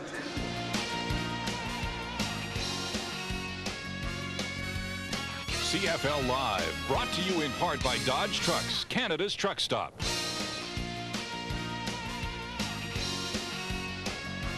Beale Street. Might go back there tonight. Are we going to do that? What do you say? Check it out. Okay, you twisted my arm. It's our last game together this year. We might as well. I hear ya. On first down, the draw plays goes to Shipman, and Larry Rock just got a piece of the shoelace. And Pless got in there to help out as well. 5 straight years all Canadian, and this is why. Taking on the block, fighting off it, and with one arm, bringing down the ball carrier, Al Shipman. Pickup on the play was 8. Now 11 carries for 94 yards for Shipman. And another one of those second and short situations. Back to Shipman, off tackle, nothing. And at the bottom of that pile, you'll find Benny Goods. And this may force Memphis to punt. In fact, Pete Gardere is already on the field for the Mad Dogs. Well, see, Willie, now he has to take on Vance Hammond and Christopher Perez. That's 280 and about 3 bills. You're looking at 580 pounds versus Willie Pless that weighs in at 210. Bit of a mismatch, but it left all the other guys free to go make the stop. The Gizmo back to punt. And Gardere will have to kick it into that wind. Williams is a long way back for a punt into the breeze. And they're trying to kick it away from him. This is the Giz from the 23-yard line. Up the sidelines he goes and goes out of bounds at about the 34. 3:48 to play third quarter. Memphis must win, but the Mad Dogs trail by 2.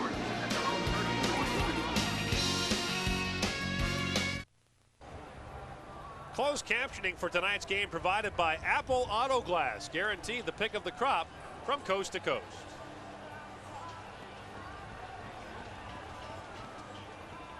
It's a windy night in Memphis, and as we mentioned earlier, there's actually tornado warnings in the area. I mentioned earlier too that the season debut of CIAU football on TSN is coming up on Saturday. The Alberta Golden Bears against Brent Schneider and the Saskatchewan Huskies, who made it all the way to the Vanier Cup last year. And Schneider had a great day on TSN last year against UBC with 8 touchdown passes in the football game. He was something else that day. Jamie Bone and Rod Smith, our new CIAU football play-by-play man, will be there. And Rod, well qualified for the job. He was an offensive lineman at Queen's University. Here, the Edmonton Eskimos have it 1st and 10 at their own 34. Vargas sets up that receiver screen for Eddie Brown, but flags are down, and so is Brown up around the 38-yard line. And the indication from Tim Cofield is that the call is going against the Edmonton Eskimos. And he probably knows that because it was holding against him. That's right. He was the guy being held.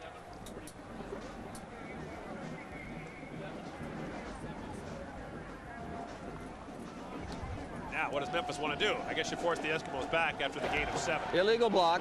Edmonton number 80. 10-yard penalty. Still first down. Nick Mazzoli with the illegal block. He came from outside of the tackle box. That's the box from tackle to make the block, and you're not allowed to do that on the crackback block from outside. And you see right there, he gets in behind Ed Berry and might have been some holding there too. Grabs onto his towel.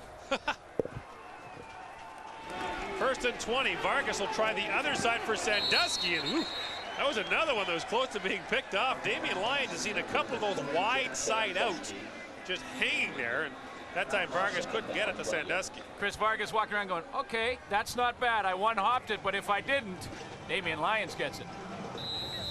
It's a long throw in the Canadian Football League. Throw that wide field out. Doug Flutie told the story about his first year in the CFL. He pumped fake because the guy wasn't open. All of a sudden he realized he was about to uncork the longest throw of his life to try to get 8 yards.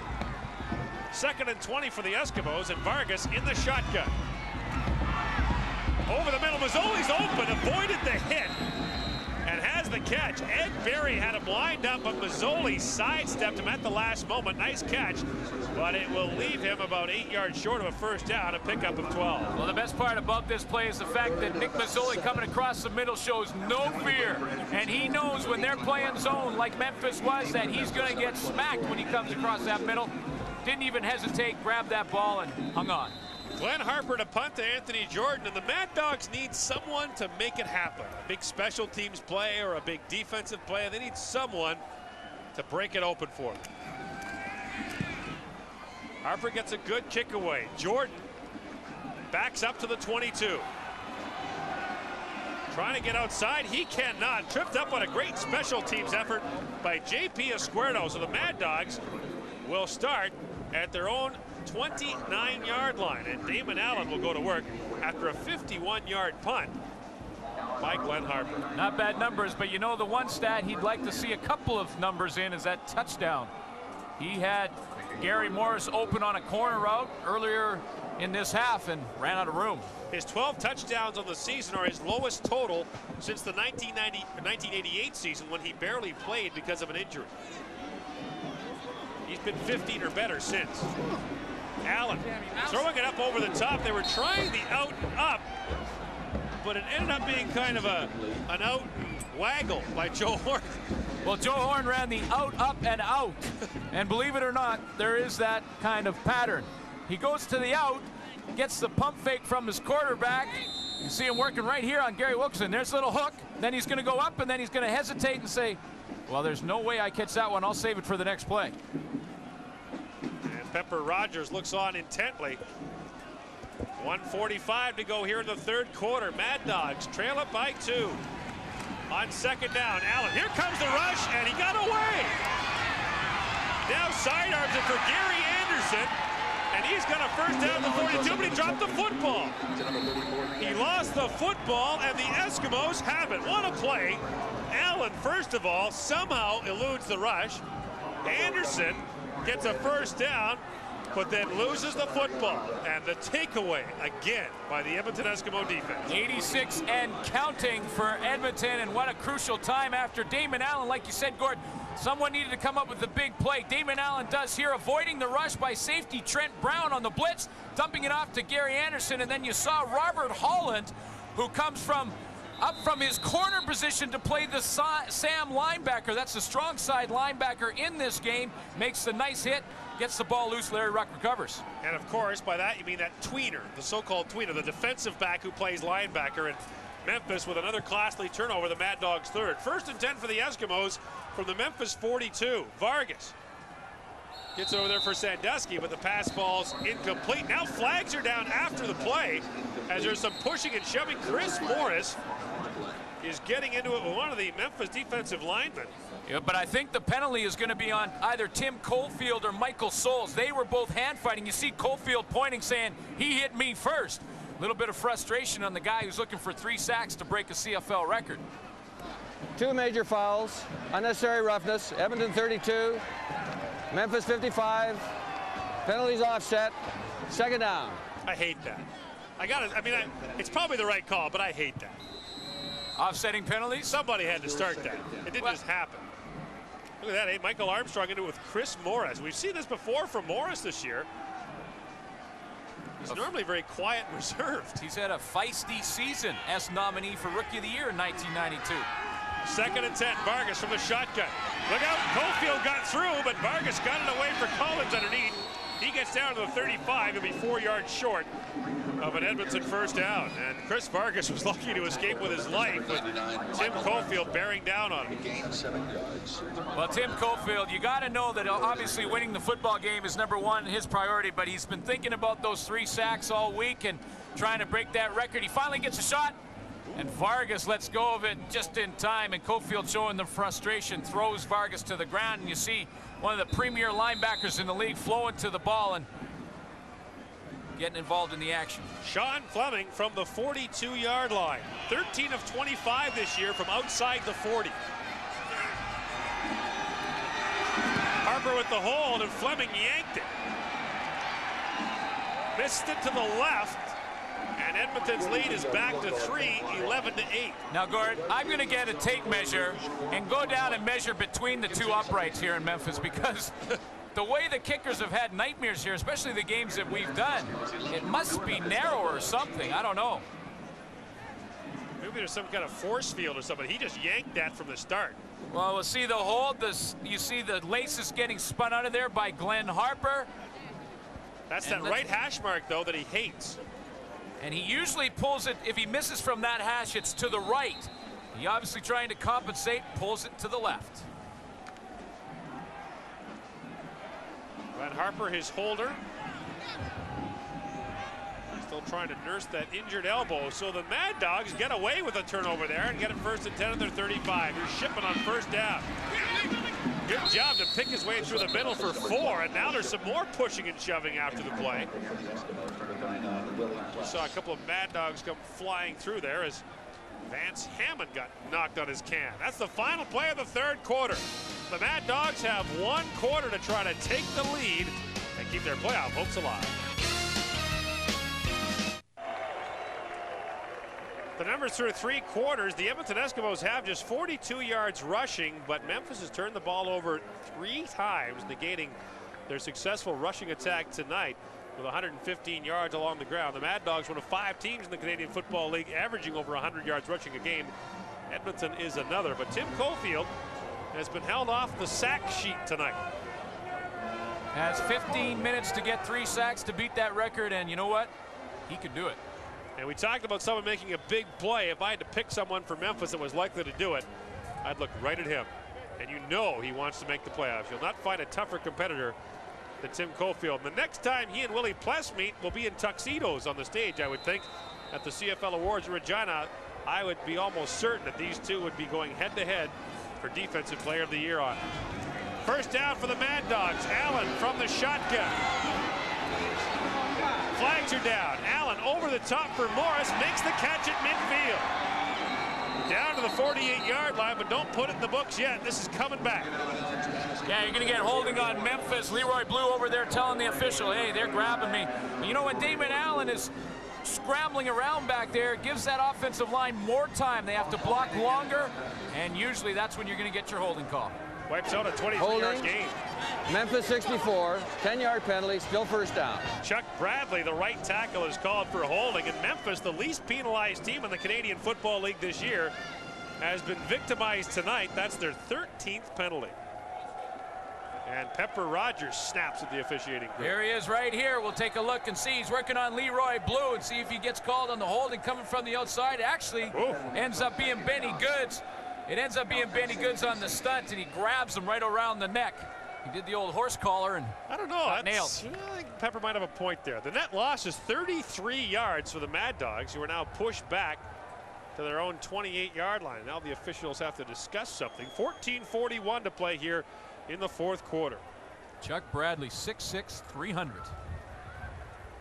Big, big offensive lineman. Only 4 games in the CFL this season have had fewer than 30 points. 3 of them have been played here at the Liberty Bowl. Bradley, looking at him right there, played in Barcelona in the World League before joining Memphis. I can tell you an amazing story about Barcelona in a moment. Damon Allen, second in a bundle. Throws it underneath. Oh, what a hit. Larry Ruck unloaded on Gary Anderson. And you can hear it all the way up here, and we are a long ways away. That was big league right there. And this is what it sounded like. Ooh. Wow. That sounded like hitting a trash can with a hammer is what that sounded like. Well, it's being the hammer and not the nail. Not the nail. Gary Anderson was the nail, and amazingly, he jumped up. What a huge hit from Larry Ruck. Gardier's back to punt. And Anderson's still trying to find his bearings on the Memphis sideline. The Gizmo's back to receive. He'd love to bust one.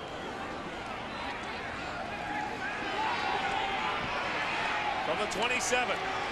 Nothing doing. Stopped at the 32. A 51-yard punt. A return of 5. More World Series action going on. Darren has an update.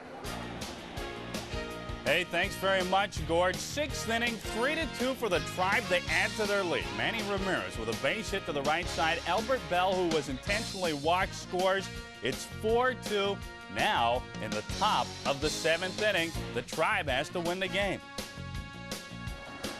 Well, Darren, the Mad Dogs have to win this one. If they're outscored by the Cleveland Indians, I don't think they make the playoffs. That's one of those seldom used Canadian Football League rules. If the World Series game outscores yours, you don't make the playoff. Chris Vargas sends it back. This is a pass for Eddie Brown. Man wide open. And gone. Jim Sandusky. Will he get there? Yes. Touchdown. 78 yards. The hitch and pitch to Eddie Brown. And Brown, who was practicing his throwing before the game, was a high school quarterback. And a 78-yard hitch and pitch touchdown to Jim Sandusky, who has the catch for his 4th touchdown of the year. Oh, they love it. You know, this is one of these plays that you practice all year. You don't know if you'll ever get a chance to run it, and then when you do, so many things have to go right. You first have to catch the ball. It has to be behind the line of scrimmage, and then a guy who's not used to throwing it has to lay it out there, and Eddie Brown throws a strike to the wide open Jim Sandusky. It works to perfection, and Eddie Brown in the play ran 60 yards to congratulate the receiver. He almost beat Sandusky to the end zone. What a great play by the Eskimos, and now the point after from Sean Fleming. And it is good, and the Edmonton Eskimos now with a 10-point lead with 13:07 to play in the 4th quarter.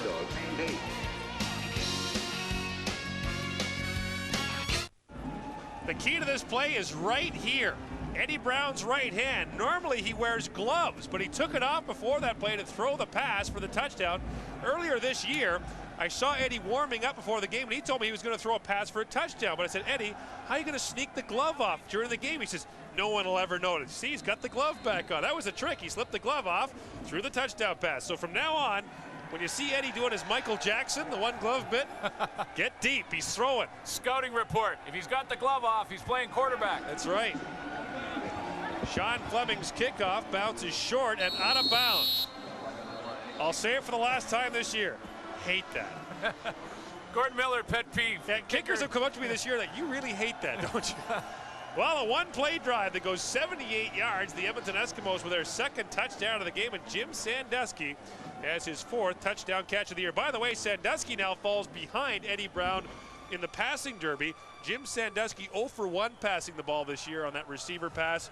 Eddie Brown's now 1 for 1 with a touchdown. So they got to try to get at Sandusky so he can take the lead again. But he'll have a hard time getting those gloves off. They look welded on there. Those are the glass cutter gloves. Yeah, but Sandusky coming into the game needed 39 yards to eclipse 9,000 receiving yards. Look at those shoulder pads, huh? Like, I know kids that play bantam football that would be embarrassed to wear those pads. Makes it easier to run those patterns and shake the bump and run coverage when you have the smaller pads. He doesn't look like much going out to run a route, does he? Well, he always gets you lulled to sleep. Remember, and then talking to cornerbacks in this league, they say it's hard to stay patient with Jim Sandusky. Fleming's kickoff is taken by Shipman. Moves his way up through the middle and is stopped on the play by Errol Martin. So Damon Allen and the offense have some work to do. They're 10 points down with 13 minutes to play. And you're asking the Mad Dogs now to do something that's been tough for them to do in a full game in the stadium, and that's score twice. Well, it's time for them to throw the game plan basically out the window. You know, they came in with the strong running attack and wanting to establish that running game, but it's time to throw the ball down the field. It's like they say, do or die. They have. Oh, they got time though. They have lots of time, but 12 minutes. They have to win this game to give themselves hope for the play. And by far the worst quarter for the Mad Dogs is the fourth. Allen with a good fake gets out to the far side, and woof, that's a load when you look at that. Damon Allen got hurt on the play, hit late. And he is really shaken up. You see him limping, not putting very much weight on that left leg. Joe Horn with a catch, but the immediate concern is Damon Allen, and this may force Ricky Foggy into the game. And I think it will. Allen can't continue. Ricky Foggy has fond memories of this stadium. He was the MVP in the Liberty Bowl game here when he played at the University of Minnesota. They beat Tennessee 21-14 back in 1986. Foggy had the best game of his collegiate career in this stadium. That was a long time ago, and it was college. Well, you know, he's throwing 44% when he had to play when Damon Allen went out this year with a bruised knee in the Baltimore game. Ricky Foggy saw some playing time, and you know, 44%. He needs to get that higher, and now it's on his shoulders to get his team a chance in the playoffs. All right, well, we have a break here. Let's send you back to our CFL Control Center and Darren Detition. Thank you very much, Gord. Make sure you join us tomorrow night. It's the CFL Live on TSN. Larry Smith, the commissioner, will join us at halftime. It is the Calgary Stampeders and the Toronto Argonauts. Calgary 15-2, Argos 3-14. We'll also have a phone poll for the fans. Once again, it's the commish tomorrow. Let's get you back to Memphis. The Dogs in tough. Yeah, they are, but you know what? Calgary did it again. Stampeders got 15 wins. I've told you about this before, right, Glenn? Only 3 teams in the history of the league have ever won 15 or more games in a season. The 89 Edmonton Eskimos went 16-2. The 93 Stampeders went 15-3. So did the 94 Stampeders. Not one of those 3 teams even got to the Grey Cup game, much less won it. It's a jinx, man. There's 7 other teams in the league hoping that stands true this year. So Ricky Foggy out of the University of Minnesota in his 8th year takes the place of Damon Allen. Well, Damon was walking around during the break, and he was trying to put some weight on that. It looks like he may be back in this football game. He was putting weight on that left leg. But he gives way to Foggy here. 1st and 10 for the Mad Dogs from the 52. And the give goes off to Lucas Floyd, who gets up to the 50 for a gain of 2. Ricky Foggy's best year in the Canadian Football League was quite likely the 1991 season with the Toronto Argonauts. 3,100 yards passing and 21 touchdowns. Damon Allen gets attention from the Memphis medical staff. And what they're trying to do is just do any little extra taping, tightening up that ankle tape job, make sure he's got a little more support, so not only physically but psychologically he feels better about returning. You see him talking to Adam Reed on the sidelines. Foggy from the shotgun, lots of time, and a man open down the sidelines. Horn with the catch. Flag down at the 11. Big league throw by Ricky Foggy and a 44-yard gain by Horn. The flag is down, but it's got to be pass interference against Edmonton. Wow, it really was an amazing throw from a quarterback who had a few seconds to warm up, has been cold on the bench for the whole football game, to come into the game and throw a strike like he does to Joe Horn down the sideline. Edmonton number 20. Penalties declined. 1st down. Wilkerson called for pass interference. Memphis with a 1st down at the Edmonton 11. And we're going to get a great shot of it. Here's Joe Horn going down the sideline, and Ricky Foggy, the ball's in the air right now.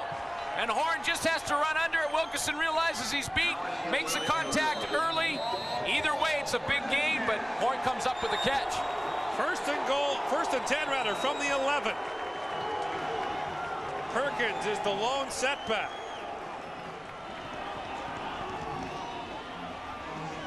Foggy, quick drop to the end zone, incomplete. Looking there for a horn, but Gary Wilkerson on the coverage. And Horn is hurt. See Horn working on the quick inside post pattern on Wilkerson, and had a chance. Wilkerson comes over the top and strips him of that football. It looks like he landed right on that shoulder, and the reason he's down on the field right now. But Edmonton on that play, Gord, because of these end zones, we're sending everybody.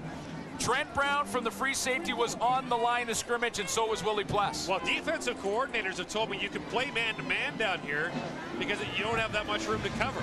Well, we talked about the corners playing inside. I mean, when you can basically have the field be your extra man and have him on the outside of the receiver, you got that advantage. Now you only have to take away one position. Now, I know what people would say is that there's NFL end zones. I mean, in the NFL, they don't have a problem down there, but don't forget the goalposts are on the goal line here, which makes a big difference. We get a look at it here. You see Pless, Trent Brown from the right of the screen, and here comes the hit. The ball bounces up in the air from Horn, and he comes right down on that shoulder, and Gary Wilkerson drives him into the turf. That's where you get the separation. Damon Allen, we're told, has a sprained knee, and the word from the Memphis bench is he's finished for the night. So it's Ricky Foggy's game to win or lose. Now, just to finish the thought on the end zones, remember, in the NFL, the goalposts are at the end of the end zone. In the CFL, they're at the front of the end zone, so they take up space. Now, in a small end zone, with that goalpost in the middle, you've got even less room to work with. Well, it's also in the sight line. If a receiver's in the back of the end zone, you're trying to throw it, that crossbar gets in the direct sight line of the quarterback, and it's tough to complete that pass. All right, on second down from the 11, it's Foggy's game now to try to get Memphis into the playoffs. Here comes the rush. Foggy has time, but one hops the pass into double coverage. He was looking down there for Gary Morris. Now, what does Pepper Rogers do? 10:30 to play, and now a flag down. It's procedure against Memphis, so that pretty much eliminates any decision, I would think. Illegal procedure, no end on the right side of the line. Memphis, penalties declined, third down. It'll be third down, and we'll see the field goal unit. And remember, Nick Maestra missed from 22 yards out earlier. Well, there's no question he has to kick the field goal. Down by 10 points, you have to score twice, a field goal and a touchdown to tie the football game. So when you're in this position, you have to take the points. This try will come from the 19. And he's 6 for 6 in this range, 0 to 19 yards. Well, down 10, you do need the 3 for the tie, but Maestro puts it up and good. 10-12 to play in the fourth quarter. The Mad Dogs are back within 7.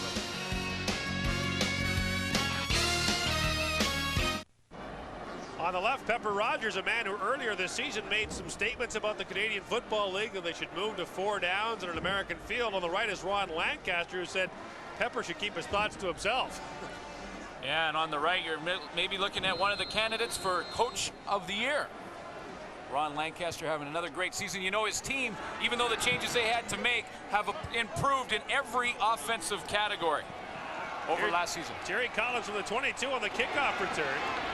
And Collins out to the 36-yard line. Remember when Ron Lancaster took over the Edmonton Eskimos, there were problems. They had a lot of undisciplined players. They were known as a team of individuals.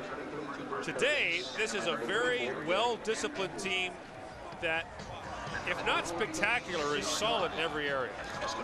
They have lots of depth. They have a strong defense, and that's how you win in the playoffs. And they've got a good 2-quarterback system where both quarterbacks can play. Both quarterbacks have had success, so they're in a pretty good situation heading into the playoffs. First and 10 for the Eskimos from their own 36-yard line. Back out for Jerry Collins. Is he going to throw? Not this time. And not much doing there as he got stacked up at the line of scrimmage.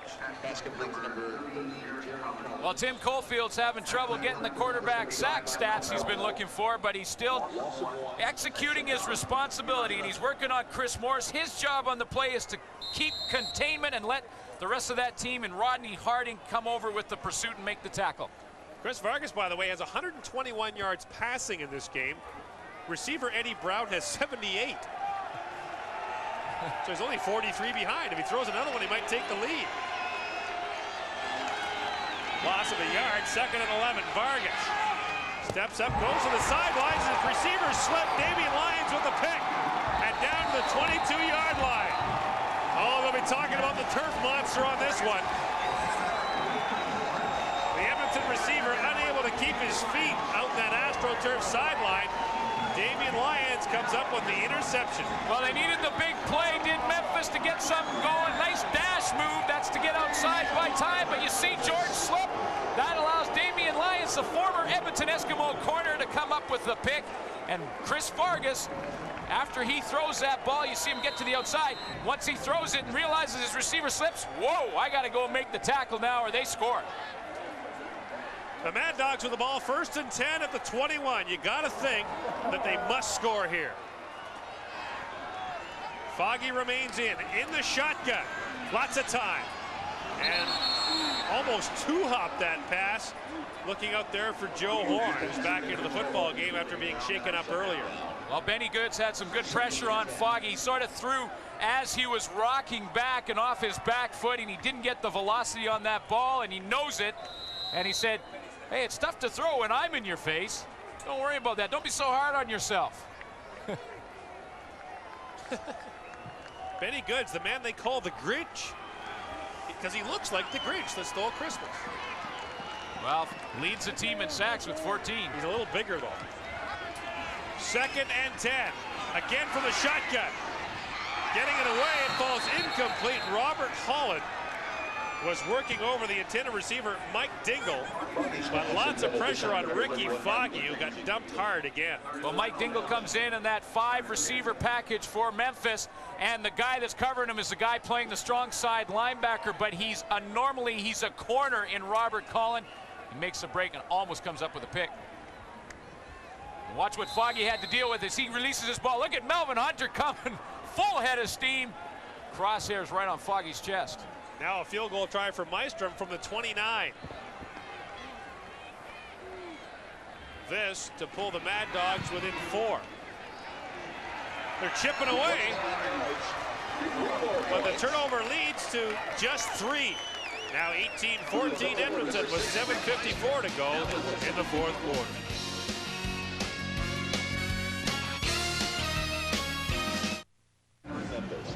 Closed captioning of tonight's telecast is provided by Apple Auto Glass. Apple Auto Glass, guarantee the pick of the crop from coast to coast.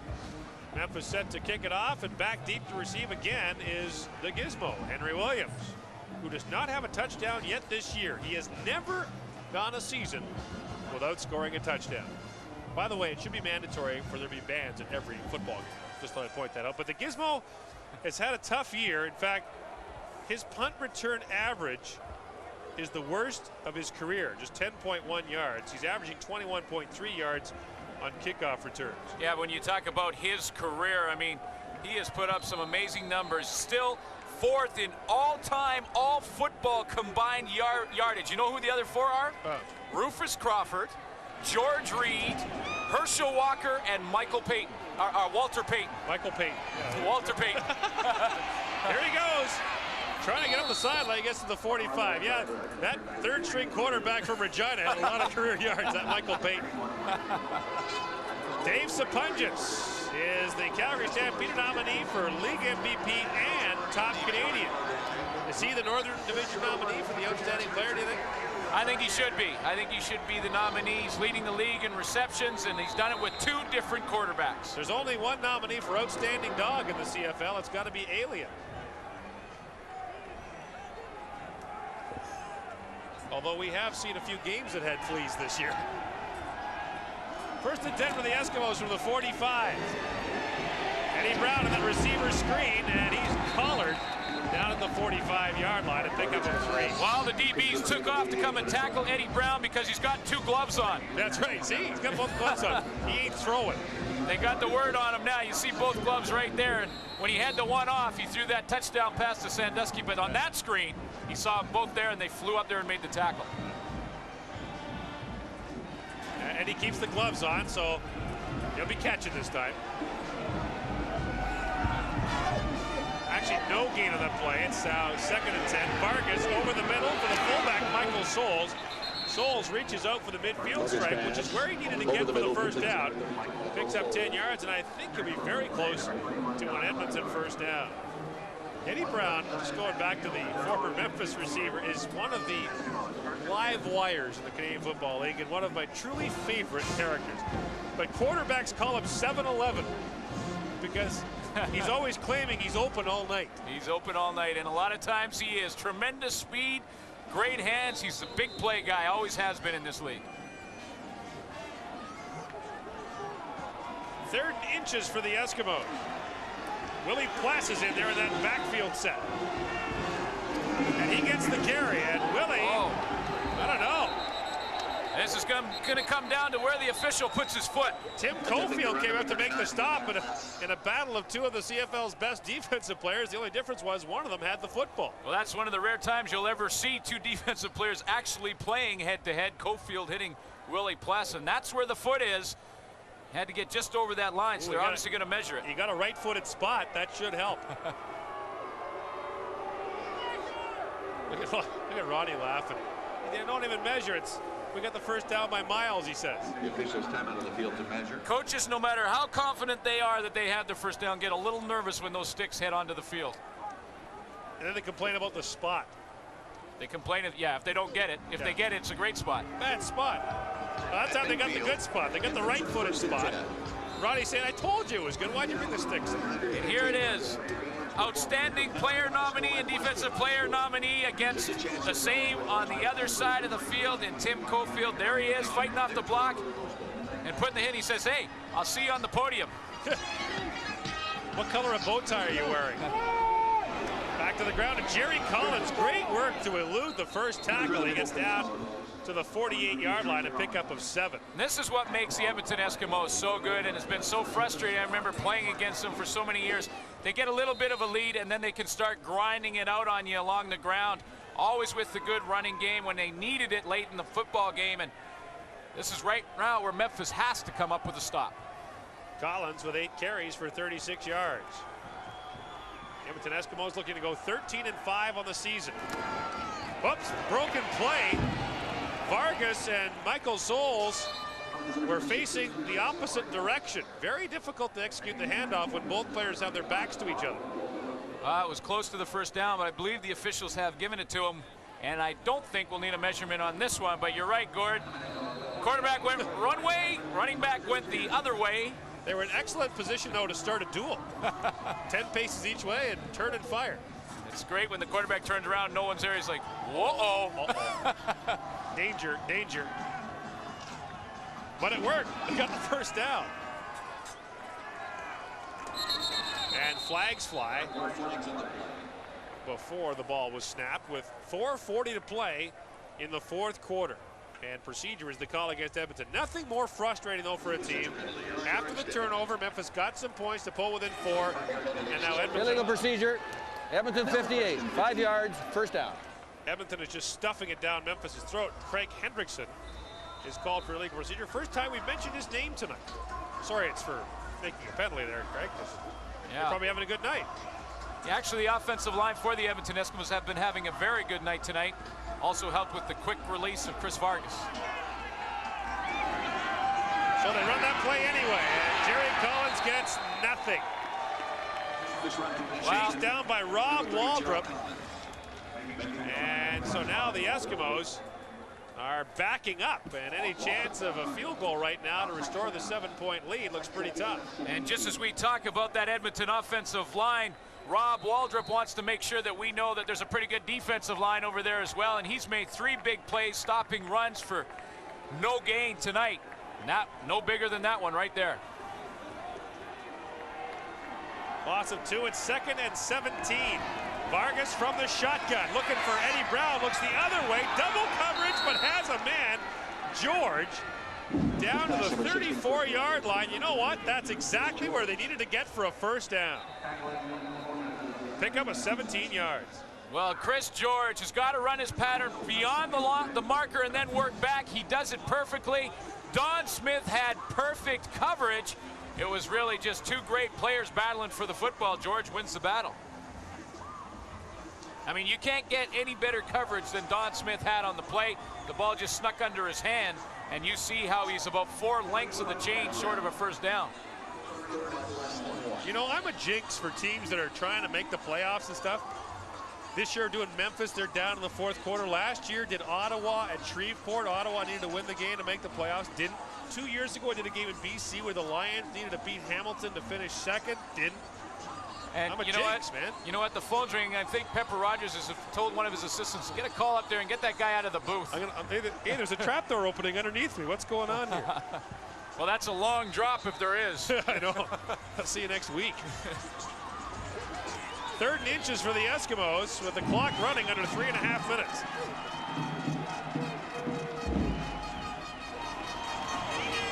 And now they go to another defensive player. The carry goes, I think, to Melvin Hunter. And I think he got there. So here we are in the press box at the Liberty Bowl with my pal Glenn Sooner. A great first year together. You're going on to Vancouver for a game on Saturday, but I'm going to go back and do SONHL Saturday night. This cutie right here, that's Dave Moyer, our stats man all season long. He gives us good restaurant tips. He gives us all the numbers. And he also tells us that that is what, Dave, first down? He gives us the nod. Dave nods a lot. Which is also, that's great for TV, the nod. But hey, it was a lot of fun this year, Gord, working with you. I really appreciate the help, and hopefully next year it'll be the same, a lot of the same. Well, you figure you'll be back, do you? Well, I'm hedging it. I'm working on that. Well, I'm working on that. I'll talk to you after the game. Oh, okay. Well, the Eskimos with a first down from Melvin Hunter. 2 defensive players at carries. Now they go back to a regular running back, Jerry Collins. And look at Collins fight his way down to the 27-yard line. And our stats man, Dave Moyer, says that's a gain of 7. And we've hit the 3-minute warning in Memphis. The Eskimos lead the Mad Dogs 18-14, and the Dogs are playing for their playoff lives.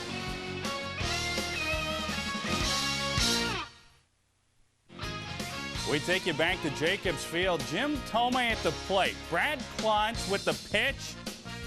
He knows it's gone. Thome turns on it, his first in the World Series, straightaway center field. It was huge. 5-2 Cleveland in the 8th. That's the story at the Jake. Here at the Liberty Bowl, Edmonton has been outrushed, but the problem, same old story for Memphis. Too many field goals. Jim Sandusky with a 78-yard reception from another receiver, Eddie Brown. So you can play defense as well as you want, but the problem for the Memphis Mad Dogs is you got to score. And right now, the Edmonton Eskimos are in danger of doing it. There's a big play now, 2nd and 4, with 2:40 and counting to play in the 4th quarter. Memphis needs to stop and then needs some big plays to try to stay alive in the chase for a playoff spot. Give the fake rather than Collins. And now Vargas running, and he'll be close. Darryl Ford got him right at the 23. First down, Edmonton. Big first down for the Eskimos. Wow, you can feel the Memphis bench sagging, Glenn. You really can. I mean, you know, they get a touchdown here and they're pretty much out of it. But what a job by Darryl Ford to run down Chris Vargas. He didn't have the angle. He got caught upfield, but still had tremendous speed. You know, in 1991, he led the league in tackles with 155 for Toronto. First down for the Eskimos, and the clock continues to run. Back to Collins. Back outside he goes. Puts his head down. Still going. Look at Jerry Collins down to the 5. It'll be 1st and goal Edmonton after a pickup of 19 yards for Jerry Collins. And when they needed him most, Collins comes through with the yards. Well, there's 5 yards of real estate that separates Memphis from the their playoff hopes, and it's right now. They have to stop them in this situation, or it's all over for them, because if Edmonton scores a touchdown here, it's pretty much out of reach. If they score a field goal, there's still chance for Memphis. 1st and goal from the 5. Collins stacked up and backed up to about the 3-yard line.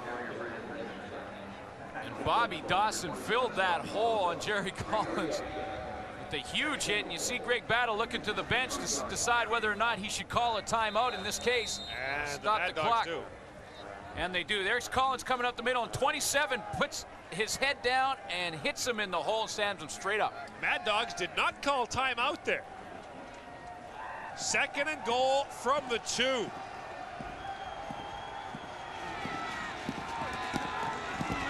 Vargas, end zone, touchdown, Mark Tobert. Mark Tobert with the touchdown catch. It's his 2nd of the year. And the U of A product has just about made sure that this man's team will watch the postseason. Well, you can tell, I mean, they're awfully dejected over in Memphis, and Tobert gets inside of Ed Berry on the play, and Chris Vargas throws a strike. He has to throw it right under that upright we talked about earlier. And there's Tobert wide open in the end zone. Mark Tobert, the 24-year-old from the University of Alberta, an Edmonton native, playing a long way from home. Sean Fleming with a point after. It is good. 1:08 to play, and the Edmonton Eskimos have an 11-point lead on the Memphis Mad Dogs, and that'll just about do it for Memphis. You see Vargas is finally getting a chance down in the red zone to put the ball in the end zone and throws a strike, and he knows it. Without their starting quarterback, without a lot of their key offensive players. Look at this. And that's, yeah, man. He's saying, despite this field, and I'll give you a couple of shots, he's beating up the field, I still got one in the end zone. Now think about this. Memphis had driven the ball downfield thanks to a turnover and scored points. But then the Edmonton Eskimos just jammed it right back down on them. And that's got to be the most frustrating thing of all. Oh, it is. As soon as you get that long drive, as soon as you got some momentum, and you're talking about the Memphis sideline, and you have a chance to actually win this football game and keep your playoff hopes alive, and then the team across the other sideline just drives it down. And that picture tells 1,000 words right there. Don Odegaard with his head down. Free safety for Memphis. Realizes that he's going to have a good seat somewhere in his living room to watch the playoffs. Not the first time the Edmonton Eskimos have broken someone's heart. No. I try to forget these things. Kickoff is taken deep by Lucius Floyd. And Lucius Floyd still going, trying to get outside. Floyd up to the 48-yard line. 58 seconds to play here in the 4th quarter, and Memphis down 11. CFL Live on TSN. Brought to you by Pepsi. Nothing else is a Pepsi. Vantage Long Distance Services from the Alliance of Canada's only full-service telecommunications companies. Back in Memphis, where the Mad Dogs, after an up-and-down season, are going to try to do the improbable. Here's Ricky Foggy. Sidearms it and has a man down there as he completes it to Mike Dingle. And Dingle has a Mad Dogs first down, but the Eskimos will gladly give that up at this point. As long as they don't give up 2 touchdowns, that's all they care about. What a drive by the Edmonton Eskimos. 12 plays, 65 yards. It chewed up nearly 7 minutes on the clock. When Edmonton got the ball, there were 8 minutes left, and the Mad Dogs were only down by 4. Here's that wide side out, and that was almost pixies in a dance, as your old friend Anthony Drawhorn would say. Morris Lawler almost took that one back. He sure did. It was a long throw by Foggy, and when you throw that out, you have to throw it right on time. It was a little bit late, and Lawler, you're right, almost pixies in a dance. Every meeting, Anthony Drawhorn said, if they throw that pass on me, that's pixies in a dance. Oh, Draw. Having a good year as a free safety for Birmingham. Is he ever? And now he can breathe easy because his game on the weekend won't mean anything. Birmingham can relax and get ready for a playoff meeting with San Antonio. Pass is complete to Morris. And that's up to the 45-yard line. Well, you know, I mean, you almost got to just throw in the Hail Mary here. I mean, Damon Allen forced to leave the game with the bruised knee, and Foggy's got to throw the Hail Mary. Hope they have a little bit of time left for the onside kick and one more play, but that's their only hope. Throwing these curls isn't going to get it done. Foggy wants to go to the end zone. He leads the rush, and the pass ball is incomplete. There's a flag down on the play. Well, I think if you're Edmonton and this is against Memphis, which it is, it's holding. You decline the penalty, keep that clock running, and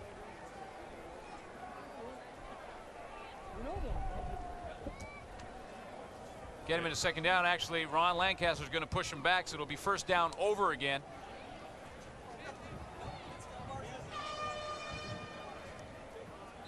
But you know, those head coaches just want to keep that ball as far away as they can from your own goal line. 22 seconds to play in the fourth quarter, and the Mad Dogs are running out of options.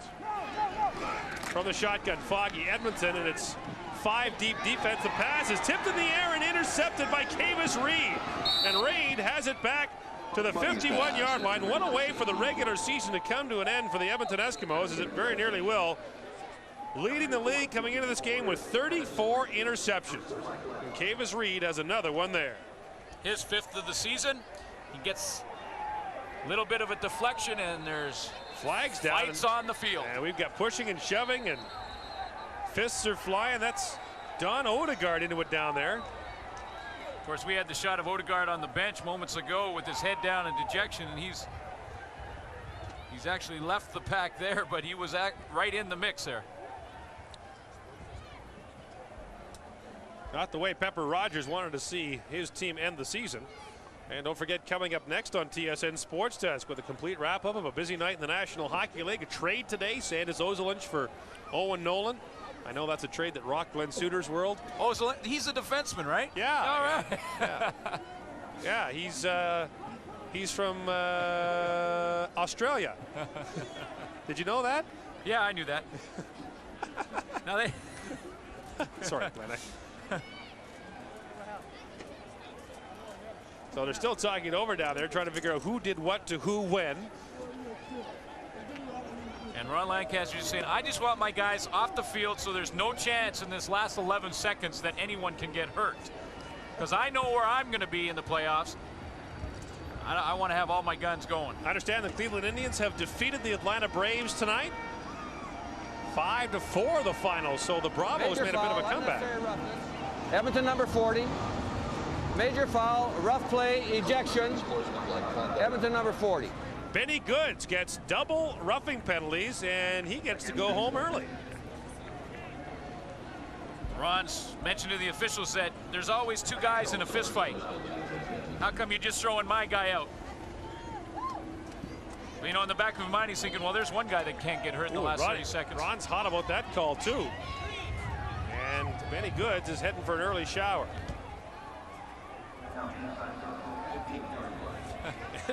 Those 2 guys get them escorted to the dressing room, and they're going to get a speech on the way.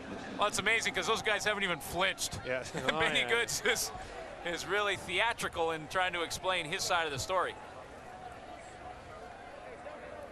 The penalty will move the ball back to the 15-yard line. Just 11 seconds to play in the fourth quarter, and the Memphis Mad Dogs are heading for defeat, and they will finish the season 9-9 and miss the playoffs, which is going to bring up some interesting problems because Saskatchewan or Winnipeg is going to make it at 7-11.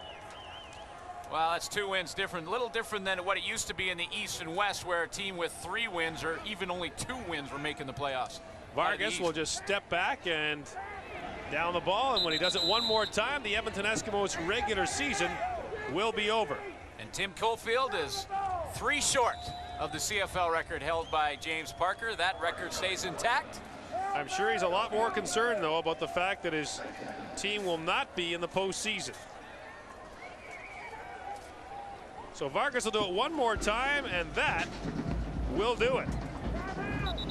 Time has expired, and the Edmonton Eskimos improve their record to 13-5, which is where they'll finish the season. Back-to-back 13-win seasons for the Eskimos. The Memphis Mad Dogs finish 9-9 and will miss the CFL playoff. Back with more on the CFL Live in just a moment.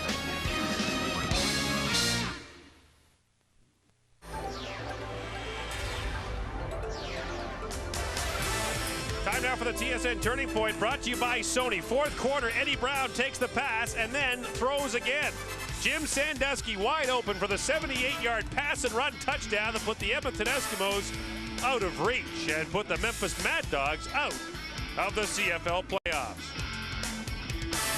A cash donation will be made to the Coaching Association of Canada for the training and development of amateur athletes on behalf of TSN and Sony. The new Sony Handycam Vision, clearly the latest in video cameras. The Edmonton Eskimos with the win over the Memphis Mad Dogs. Edmonton finishes 13-5, Memphis 9-9. Let's go back to Darren Detition at our CFL Control Center. Thanks very much, Gord. The Edmonton Eskimos are now thinking postseason as they will play host to the BC Lions in the first round of the playoffs. The game story tonight, well, Nick Mystrom, he had a tough one. He missed a couple of field goals that really hurt the team tonight. Meanwhile, 3 early turnovers, 2 fumbles in the first half. The Dogs were pretty much done. So Memphis is not going to the postseason in the South Division. We can tell you it will be Baltimore, it will be San Antonio, and it will now be the Birmingham Barracudas. Although Birmingham could still theoretically finish second in the South Division. That's if they beat San Antonio this past weekend. The winner of the Texans game and the Birmingham Barracudas will finish second. Make sure you stay tuned to the Sports Network because our next game is coming to you tomorrow. We will have it from the Sky Dome. The Calgary Stampeders, Wally Buono and company in town to take on the Argos.